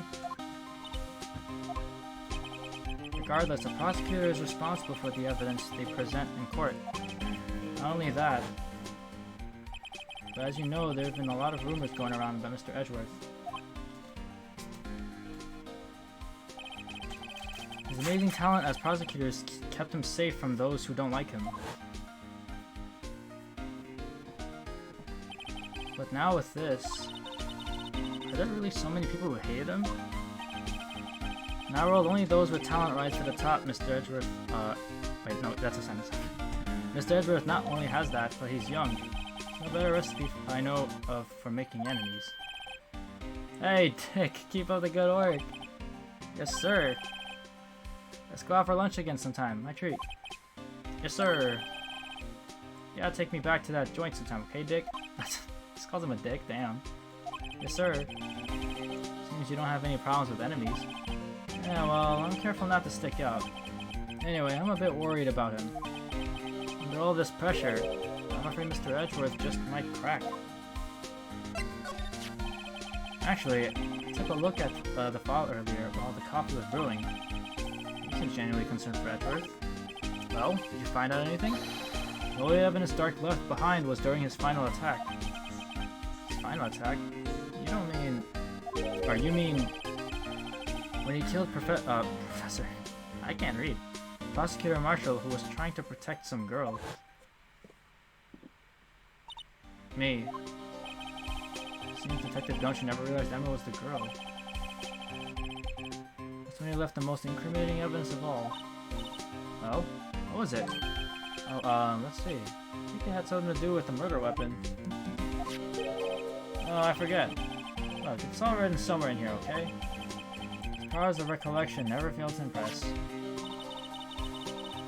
Maybe we should show him the murder weapon. If I jog his memory... Let's do this first. Joe Dark was 42 at the time of the crime. He was just your run-off-the-mill businessman. Businessman? What made him take to serial killing? One day on his way home from work, he hit someone with his car. With his car? So, it was an accident. An accident, yes, but it transformed him into an animal. An animal? He killed a man that witnessed the accident. Then he killed the lady who saw the second crime. The kid walked by just then, so he killed him too. Oh, what the f... I didn't get to read all that. Killed a kid? That's messed up. Dr. Arthur came up on the scene, and he was killed as well. Finally, he turned himself in. Seems he was a pretty careless animal. Of course, this is all conjecture. There wasn't a single shred of evidence, so he turned himself in. Yes, but in the middle of his questioning, he fled and murdered his final victim, Prosecutor Marshall. That crime was witnessed by someone too, but luckily Dark was arrested on the spot. It's a good thing that last witness wasn't killed. That last witness, aka Emma. Anyways, we have to present the murder weapon, which is the switchblade. Oops, no. Not check. Present. What about this? Hey, is that... There's a tag attached to it with the label SL9 incident on it. I believe this would have... It would be the broken murder weapon you were speaking of. What are you doing with that? Ever since that case was closed, that knife's been locked away in the locker. The day Detective Goodman was murdered, this suddenly disappeared from the locker. And was found in Mr. Edgeworth's car muffler. That's it! Now I remember what that incriminating piece of evidence was. When you showed me that knife, it all came back to me. Well, what is it, Detective? Quick, before you forget again.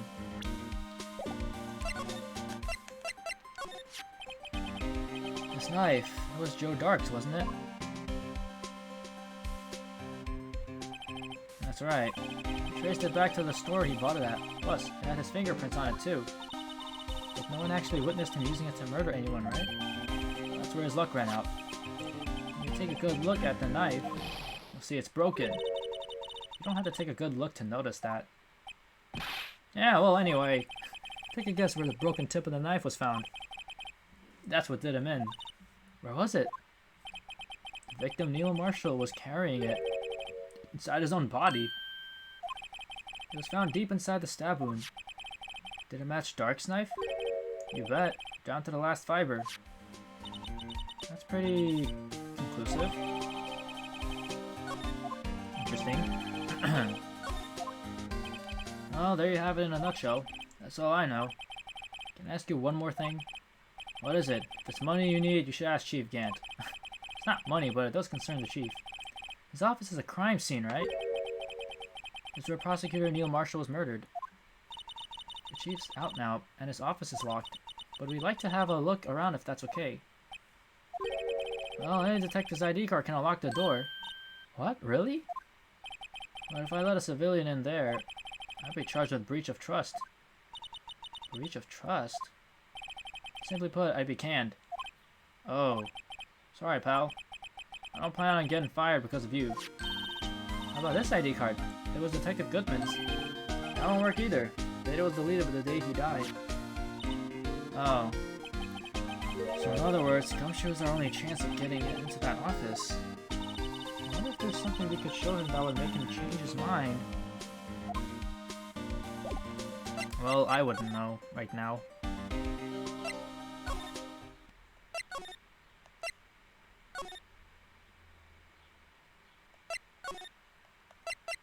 Alright, let's check this out.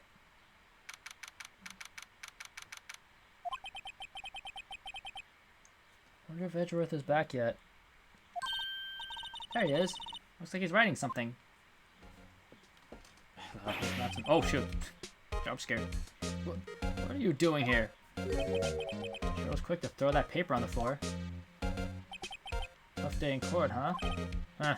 I've had to live the past 2 years with rumors flying around.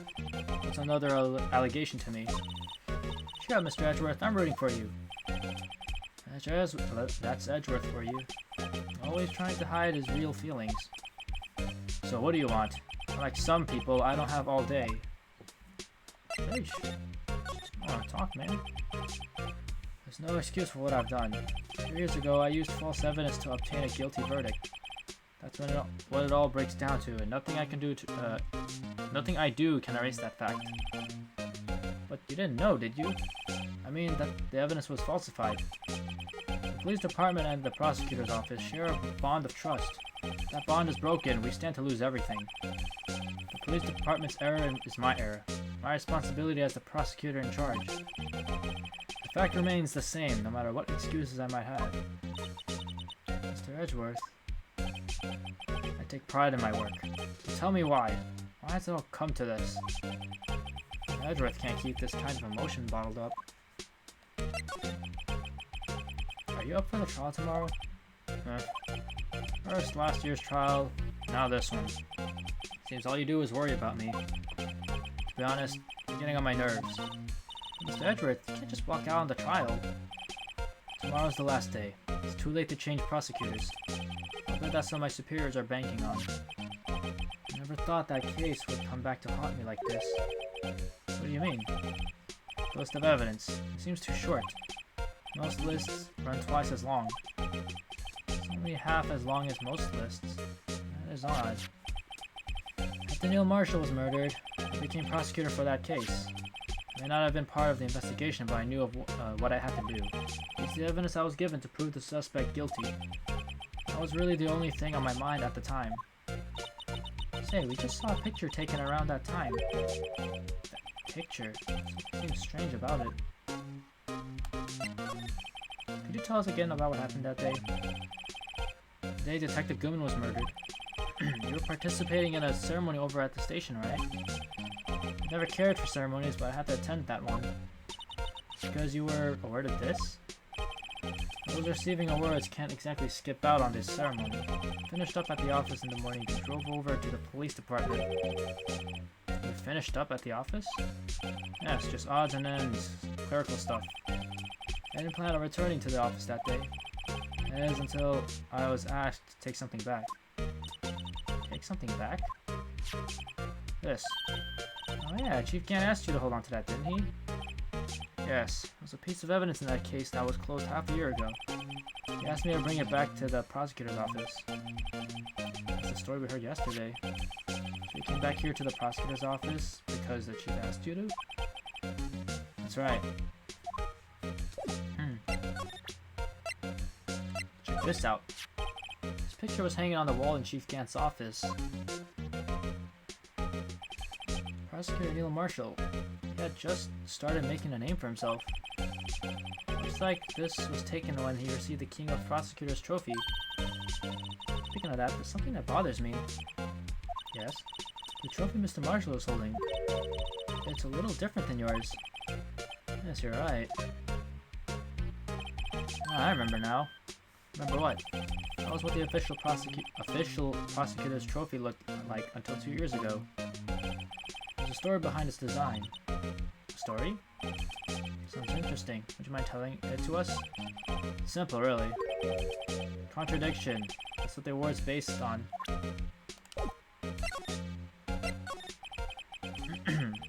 The award originates from an ancient Chinese tale. In Chinese, the word contradiction is written like with 2 characters. The first means halberd, and the second means shield. Have you heard the story? It's interesting. Me? Oh, sure. Everyone knows that. Why don't you tell it, though? For Emma's sake. Very well.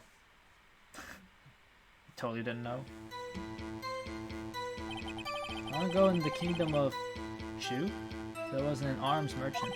One day he presented the king with 2 items. The first was a halberd he claimed could slice through any shield or armor. The second was a shield he claimed could withstand any weapon. Wait a minute. Those claims contradict each other. Very perceptive. And again, you've heard the story before, right? Anyway, as you mentioned, the very descriptions of these items discredit them both. When the king pointed this out, the merchant was left speechless, and thus the Chinese word for contradiction was born. That's an interesting story. Oh, I see. So the chipped shield and broken knife symbolize... Precisely so. They symbolize the merchant's items. The ancient tale ends with the merchant at a loss for words, but it's in our nature to pursue matters to their conclusion, even if it results in something as ugly as this. Wow, thanks, Mr. Edgeworth. I learned something new today. It's funny. If so, then why were you only given a shield? I'll have to ask Chief Gant. 2 years ago, he had the halberd part of the award abolished. Chief Gant. Interesting. Well...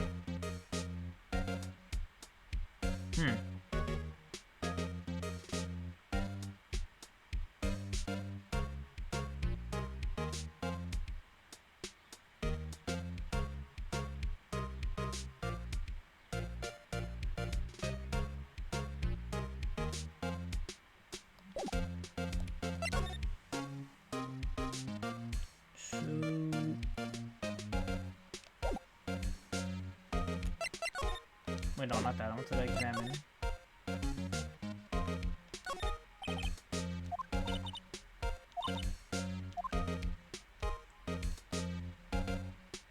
I know they mentioned he threw a piece of paper. What is this? What is this? What he was writing before? Come, Miss Wright, let's take a look. Crazy, Edward is sitting right there. Let's distract him. I'll check it out. Hey, Edgeworth. Is that Detective Gumshoe out the window there? Oh no, he's fallen to the ground. Hold on. Just let me see what this girl's doing crawling around my feet. He didn't even look. What? Letter of... what? If you're having trouble reading, I'll read it for you. It says letter of resignation. Resignation? Edgeworth, you don't mean... I'm tired, right? Am I tired? I feel as if something inside me has died. Same. But Mr. Edgeworth, what if it was your fault? I know the path I've walked. You don't need to tell me. The path I've walked hasn't been a just one. I can't forgive myself for what I've done. And no one else should forgive me either. Uh-oh. He's serious. Mr. Wright, please, you have to do something. This letter of resignation, I wonder if I can use it for anything. He's serious. Okay, well, I guess we'll just move on then. Have a nice day, sir. Excuse me. Oh, it's you again. Do either of you care for a quarter-pound of roast beef? Ooh, I want some. A star? I guess she's out of lunches. You certainly are the curious sort, aren't you? Kind of like the first person who sucked a cow's nipple to discover milk. No, that always made me wonder why anyone would do that. Like, how does someone discover something like that? Still, I never thought you'd go digging up that case from 2 years ago. Everyone in this trial was involved in the SL9 incident. Not only that, but the murder occurred on the very day the evidence from that case was due for transferal. This can't all be attributed to mere coincidence. Aren't you forgetting something? You know that little scene I happened to witness? The instant Lana stabbed Detective Goodman with a knife. No matter how much of the past you dig up, it won't change what I saw. Roast beef is meant to be savored when eaten. Star's hatred toward Lana. It all dates back in 2 years ago. Or 2 years ago. Not in. Joe Dark. It's a name I'll not soon forget. I trailed him for half a year. Oh, the pressure. So I don't think I was even more alive than I was then. Those days were steamier than a bowl of hot gravy. Poor old Jake Marshall, though, must have been going through hell. You mean because of his brother's death? They were close, those two. After Neil died, someone took over Jake. He became obsessed. Seeing Jake like that made her all the more desperate. Her? Lana Skye. My sister? No, your brother. The best of the best were put on that SL9 case. Of course, they were led by that legendary duo. Lana and Chief Gant. That legendary pair was the reason we were able to keep up our investigation. That's why we were so shocked over how it turned out. I mean, with the forging of the evidence. Don't get me wrong, Joe Dark got what he deserved. Still, it was obvious the evidence produced in court was being manipulated. Items our team never found would suddenly appear, while other items were kept secret. But you don't have proof anything illegal was done. I'm proof enough of what happened. After that case, all of us save good men were relieved of our duties. Most without even so much as an explanation. Lana Skye transferred to their prosecutor's office and became chief prosecutor. I always wanted to be a prosecutor. Nothing's quite as simple as it appears. Huh? Lana Skye was merely being used as a pawn. That's my take on the matter. She was being used? Amy Gant and Lana Skye. Gant led the investigation, while with Lana second in command. They were the best. They solved all kinds of cases together, didn't they? Amy Gant's magnetism in particular was most unreal. His magnetism? By that I mean his ability to attract evidence. Produced the most incredible evidence in the cases he handled. Incredible evidence? You mean... Oh yes, there were rumors about him even back then. No one dared confront him though. I take it she's talking about forged evidence. Back then everyone looked up to Lana. All the detectives wanted to be like her. Really? Oh yes, myself included. I was a fool really. She hid anything crooked and always watched out for the other detectives. That's why she was so concerned for Jake. Mr. Marshall. When Jake's brother was murdered, she felt as if she had lost her own brother. If it wasn't for her, I don't think Jake would ever have recovered from his shock. That's what makes it all the more infuriating. Miss Star. That's why I'll never be able to forgive her. Why did she have to turn so cold after that? Lana transferred to the prosecutor's office 2 years ago, didn't she? Yes, thanks to Chief Gant's powerful influence. Chief. That's right. Having solved the SL9 case, his position as chief was secured. There was only one thing left for him to control, and then no one could stand in his way. The prosecutor's office. What? You mean that's why Lana was transferred? If he could control the chief prosecutor, he can control the prosecutor's office. That must have been his goal all along. But how could he control Lana? I don't know, but one thing's for sure. Ever since that case ended, she's never been the same. It's only logical to conclude. There must have been a reason for her change. At last, I'm finally getting close to the bottom of this ugly mess. Thank you, Miss Star. Listen to me, Rookie. It takes more than just ingredients to create fine cuisine. Hope you turn out to be a better chef than I've been. Welcome back, Juniors. Okay, well.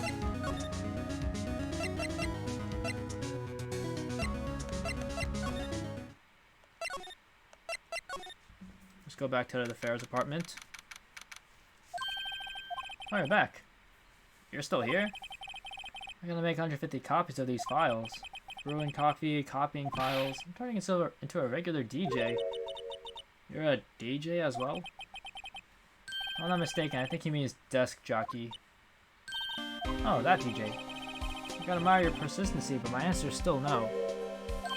I'm not letting you in the chief's office, period. Put my neck on the line. The office is the last crime scene of the SL9 incident. I have to look in there. There's gotta be something we can do to make the detective change his mind.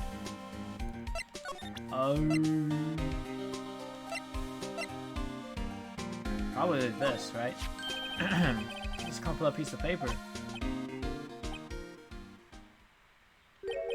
No way! Mr. Edgeworth can't be serious. Is he ever not serious? I can't believe they've punished... what? No, pushed him this far. Not punished.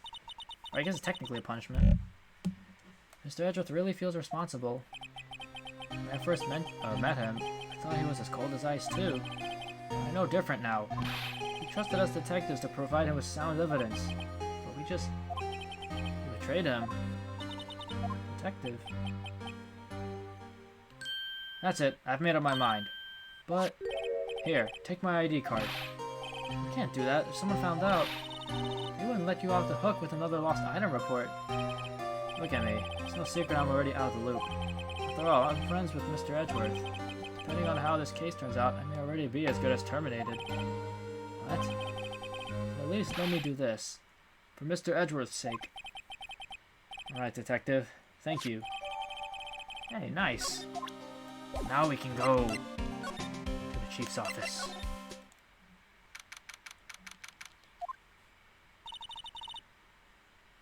Here it goes, Mr. Wright.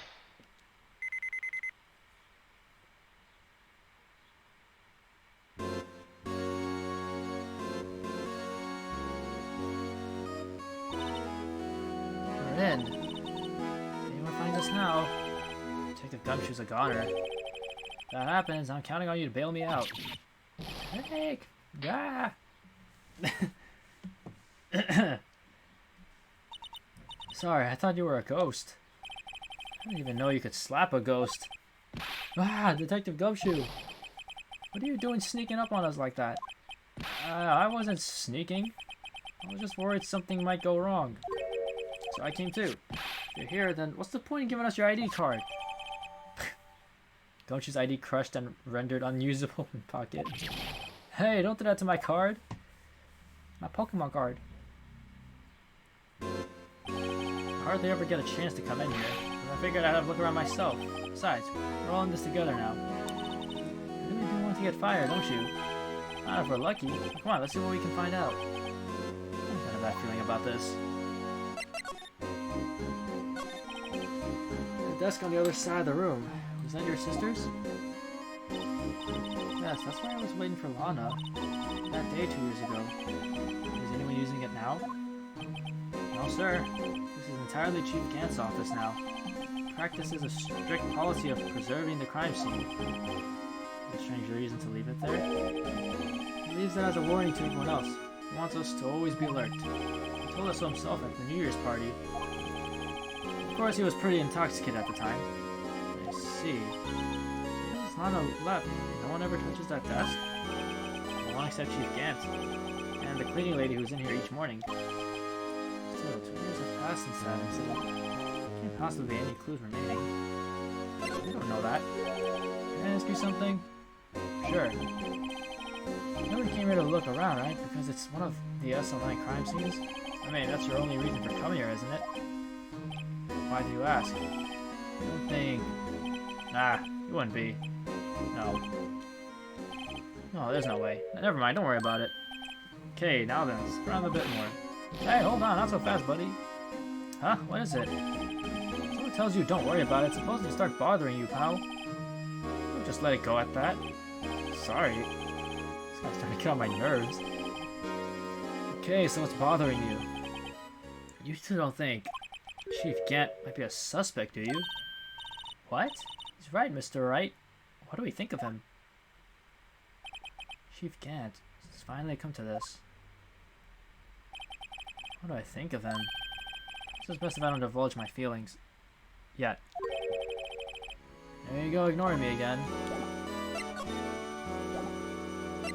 Yeah, well, I'm examining stuff, bro. Wow, look at the side of Chief Gant's desk. Speaking of that, we were here earlier. Oh yeah, I remember that. I wonder what he was reading. This looks like a list of evidence. A list of evidence? In most cases, the list runs twice as long as this, though. Hey, look at the case name. Huh? SL9 incident. I wonder what this is doing here. Hold on, detective. What did you just say? I said I wonder what... No, about the evidence lists. Normally they're twice as long. That's right. I guess there wasn't a lot of evidence. A half-sized list of evidence. Oh, wait. What would the other half of the list be doing here? I knew it. The chief must be hiding something about that case. It appears so. Oh. Interesting.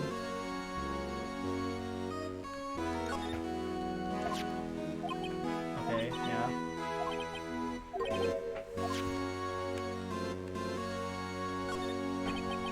This is the real deal, isn't it? Armor and these weapons? Sure as pal, the chief doesn't care for imitations. First the pipe bargain, now this armor. You know how many taxpayer dollars must have gone into this room? What? You were paying for this?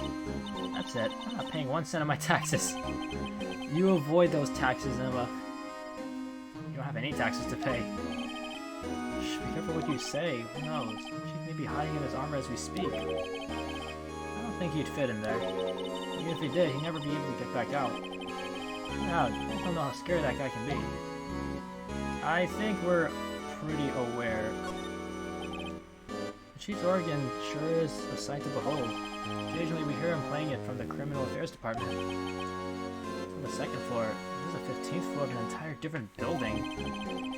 When the detective screws up, the chief calls him to his office and makes him listen to this organ for hours. What's so bad about that? Music soothes the soul. After that, the detective can't hear anything for days except for the ringing in their ears. So it's an instrument of punishment, literally. Why aren't the chief's ears affected? He never listens to anyone anyway. That's besides the point. These shelves are mostly empty. Someone must have cleaned them out when she transferred over to the prosecutor's office. There's a small picture frame on the left shelf. Hey, this is when Ron and I went to that theme park. Oh. Look at that giant window. I just want to crash through it and jump outside. This is the 15th floor. I know, I was just saying... Saying what? Ever since making Detective, I've always dreamed about doing something like that. What, jumping out the window? Note to self, Detective Gumshoe has a lot of dreams. So long as he doesn't go crashing through that window when he gets fired. Don't say that. His dream is to jump out of a 15th floor window. Interesting. I've always been a meticulous cleaner. There's not even any dust on it. Looks like someone's still keeping it clean. Yeah, I just mentioned the lady that... Whatever. Does Lana ever come back here? No, Chief must still keep it clean in memory of their partnership. What the stuff legends are made of? Can we keep it in memory of her, or in memory of the crime?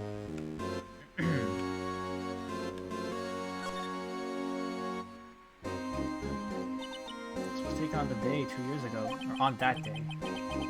They Joe Dark ran out of the questioning room and tried to kill Emma. After receiving this award trophy, Mr. Marshall took a picture here. Then went along with Chief Gant to question Dark. I really never knew he'd be dead just a few hours later. Gee, you think?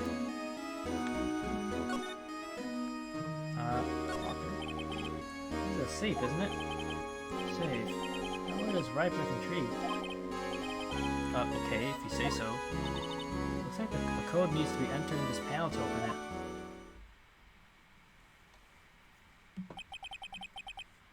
A 7-digit number. I think I just might know what it is. Do you know what it is? I have a hunch. Oh, I know. You wanna try my birth date? It's...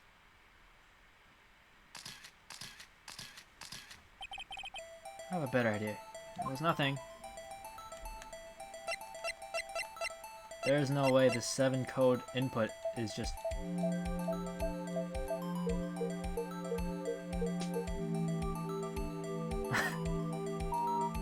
Wow. What a great password. Bingo. What number did you enter? Whose birthday was it, pal? 77777777. Final ID card number on that record. What? The number of the mysterious executive officer who entered the room that day. You mean 777777? That ID number? I think you're 1 7 shy this time. Which can only mean one thing. That's Chief Gant's ID number. Say, can you care to look inside? Okay.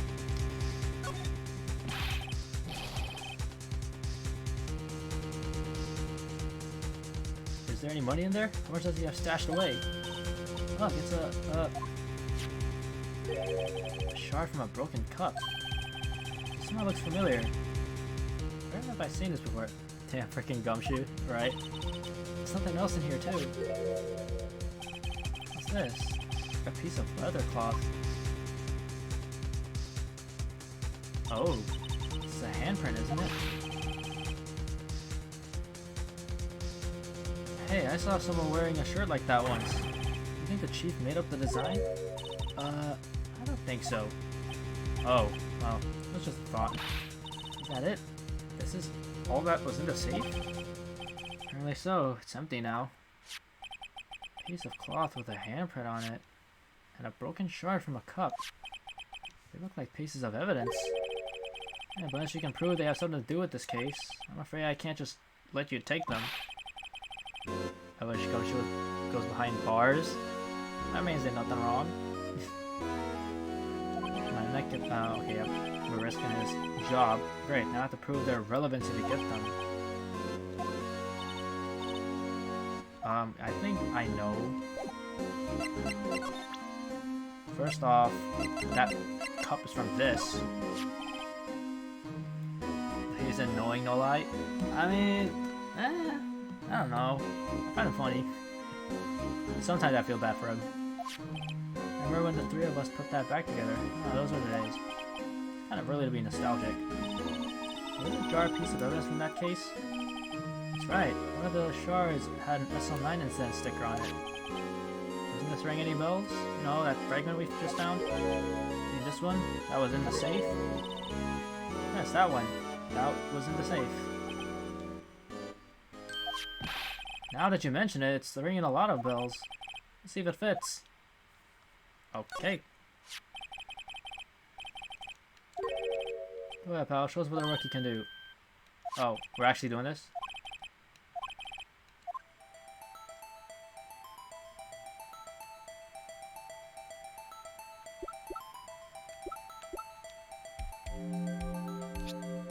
Oh. There we go. There. Fits like a charm. That of course means Chief Gant willingly and knowingly had a piece of this jar in his safe. In other words, you concealed a piece of evidence from the SL9 incident. But, hey guys, get a load of this. What is it? The piece you just attached. It's different from the others.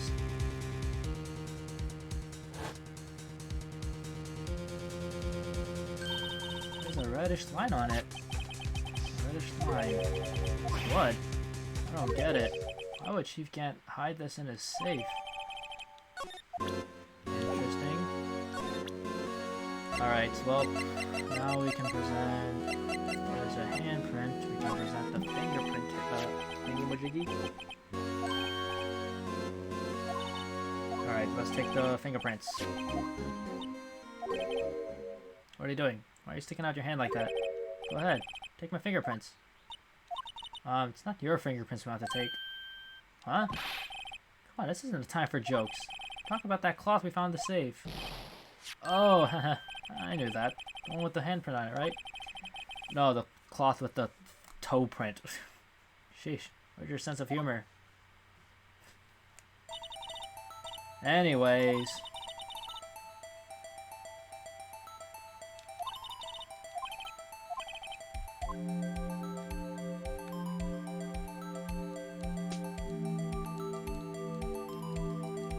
Let's do the old classic.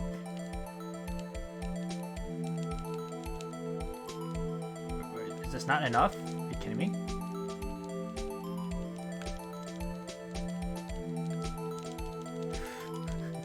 Blow it all away.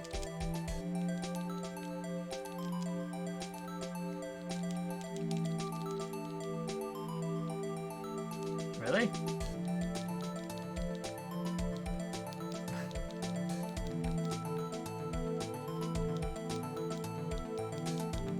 Okay.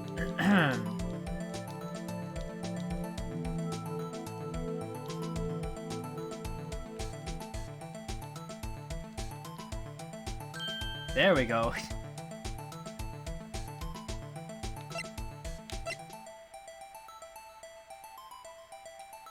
Looks like this one. Such good detective work. I know, right? Solid work.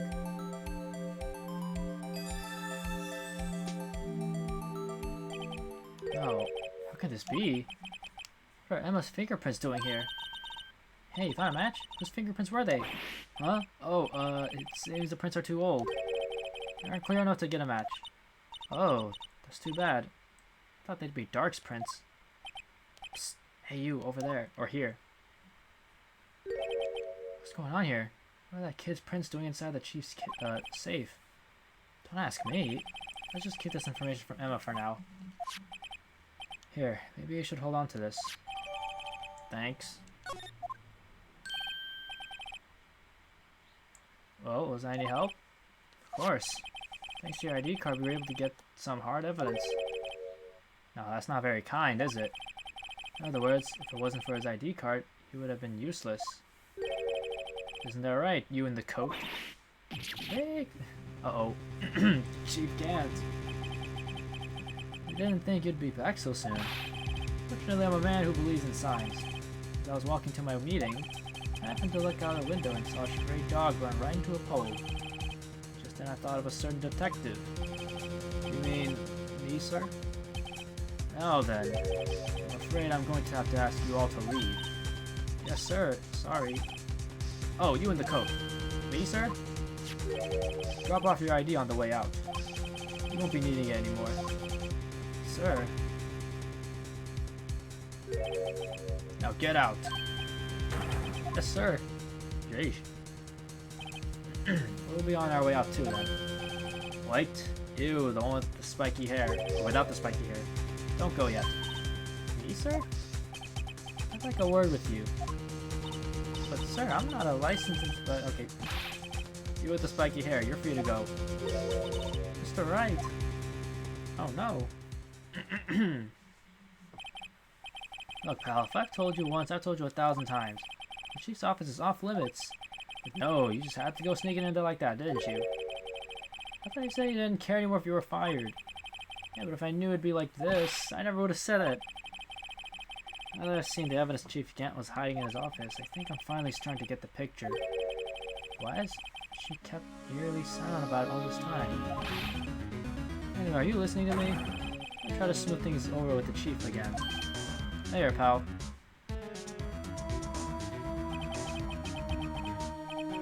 After that, I heard from Emma. She said the police wanted to ask her some questions. so she'll be busy for the rest of the day.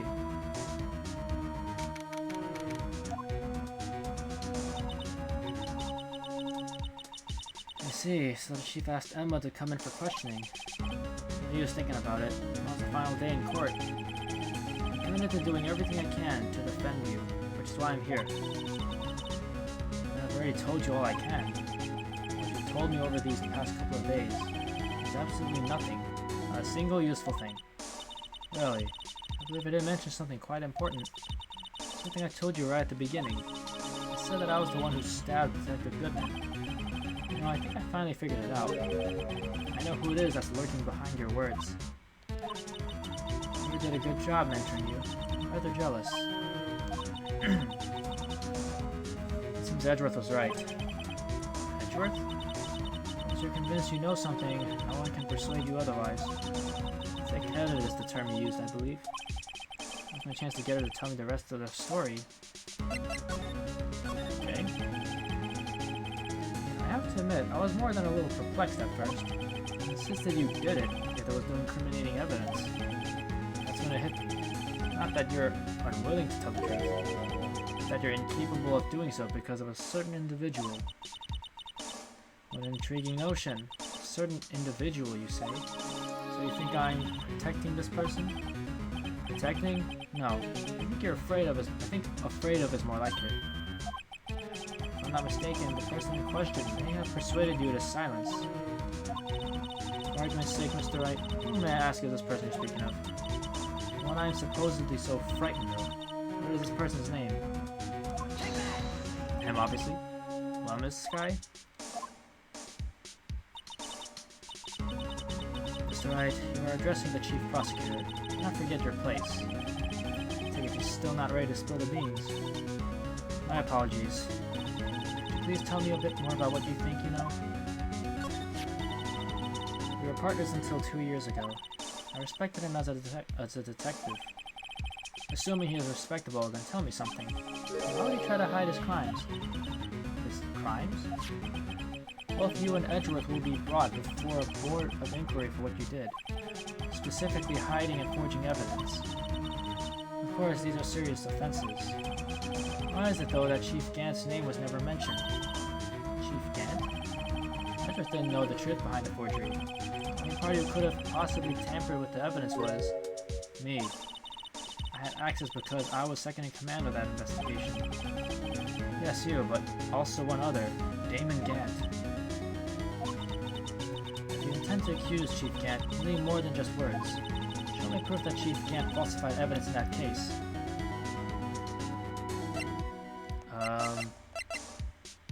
This? I just found this in a safe in the Chief's office. This jar piece and this piece of cloth. Do you know what these are? They are pieces of evidence from the SL9 incident. The person concealing evidence was none other than Chief Gant himself. Now tell me, why are you taking all the blame from him? Touché, Mr. Wright. It's as you surmised. I cannot disobey the Chief's orders, even if it means being found guilty for murder. Why not? Come now, Mr. Wright. You can't possibly expect me to be able to tell you that. 3 days ago, I had no choice but to cooperate. In the murder of Detective Goodman. Perhaps I should say follow orders. Yes, it's more accurate than cooperate. Although I can't tell you the details, I can say that I was given an order that day. I need you to dispose of Bruce Goodman's body. You'll find it inside the trunk of Miles Edgeworth's car. Just as I suspected. Despite what everyone believes, you are not the one who murdered Detective Goodman. Correct. Well, now we got some truth. I was trying to take the body out of Edgeworth's car. The trunk's lock was broken, and I discovered that murder weapon was while inspecting the body. Murder weapon? You mean Edgeworth's knife? No. I found the body. This was the knife stuck in it. The knife from the SL9 incident. Serial killer Joe Dark's knife. I couldn't just leave that knife in him, so I took it out and stabbed him with another knife. That would be Edgeworth's knife? That's right. Even though he was already dead, my hands were shaking at the thought of stabbing him. That's why I ended up cutting my hand. And that is the reason for the bandage on your right hand? Yes. Seems that I got blood on the victim's shoe as well. And then she saw me. She saw me just as I plunged the knife in. A star, huh? Makes sense now. Why did you need to hide Dark's knife so badly? It took a lot of work to finally close the Dark case 2 years ago. It was over with. I didn't ever want it to be opened again. My intent was to prevent that by whatever means possible. So you hate Dark's knife. The weapon used to stab the detective was evidence in the Joe Dark case. If word got out, which it would, the reporters would have a field day with that. So you wrapped a knife in your scarf and hid it in Edgeworth's exhaust pipe. I don't know why that sounded suggestive, but... Right. Then I called my sister. Too deep, but too good under a black story. Tell what happened and to ask her to hide the knife that was inside my muffler. You asked Emma? I didn't want anyone on the force to know about this. That would explain why Emma is so confident about Lana's innocence. Speaking of phone calls, I had a bad feeling about one of them that day. A bad feeling? The truth is, after I received those orders from Chief Gant, the first thing I did was make a phone call. A phone call to Patrolman Jake Marshall. Marshall? I don't know what you call him. The lead investigator for the SL9 incident had been murdered. I wanted that fact to be kept hidden, and I needed help. He was the only other person I could trust, or at least thought I could trust him at the time. However, it seems that after I spoke to him, he went off on an escapade of his own. Oh, you mean not wanting the case to die, he decided to take things into his own hands. He disguised himself as Detective Goodman and tried to steal the evidence. He had already stolen the ID card, but it seems he still hadn't made up his mind to break into the evidence room. After my phone call, any remaining doubts he had must have disappeared. So the phone call caused the incident in the evidence room.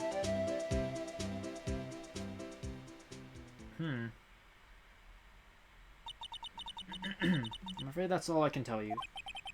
But, Lana, you've earned my respect, Mr. Wright, both as a defense attorney and an investigator. Now please, don't pursue this any further in court tomorrow. Tomorrow's trial. Only one way to drive off Lana's demons. Gotta get to the bottom of everything. Detective Goodman's a real murderer.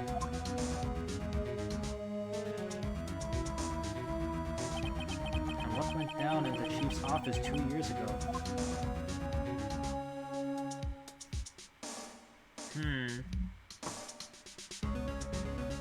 Quite mysterious.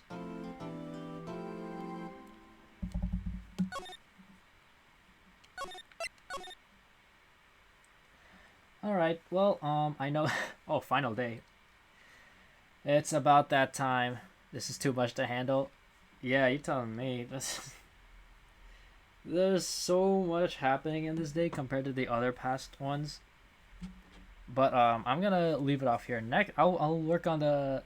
We'll continue the final day, next time I come back to this game. Which, I don't know when. Probably next week, maybe? A lot of things have been solved now. I mean, we already knew Lana wasn't the true murderer. But anyways, yeah, let's end it. I'll end it off here. Thank you guys for tuning. Thanks for the stream. Yeah, no worries. You know, appreciate you checking out the channel, watching this stream.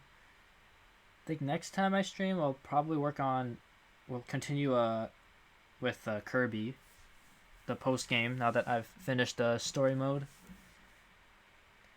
Alright, I don't see. Okay, no raid today, so Brian, I normally would keep streaming, but yeah, we're gonna cut it off a little bit shorter than usual. Again, thank you all for tuning in, and I'll see you guys next time. All right, have a good one.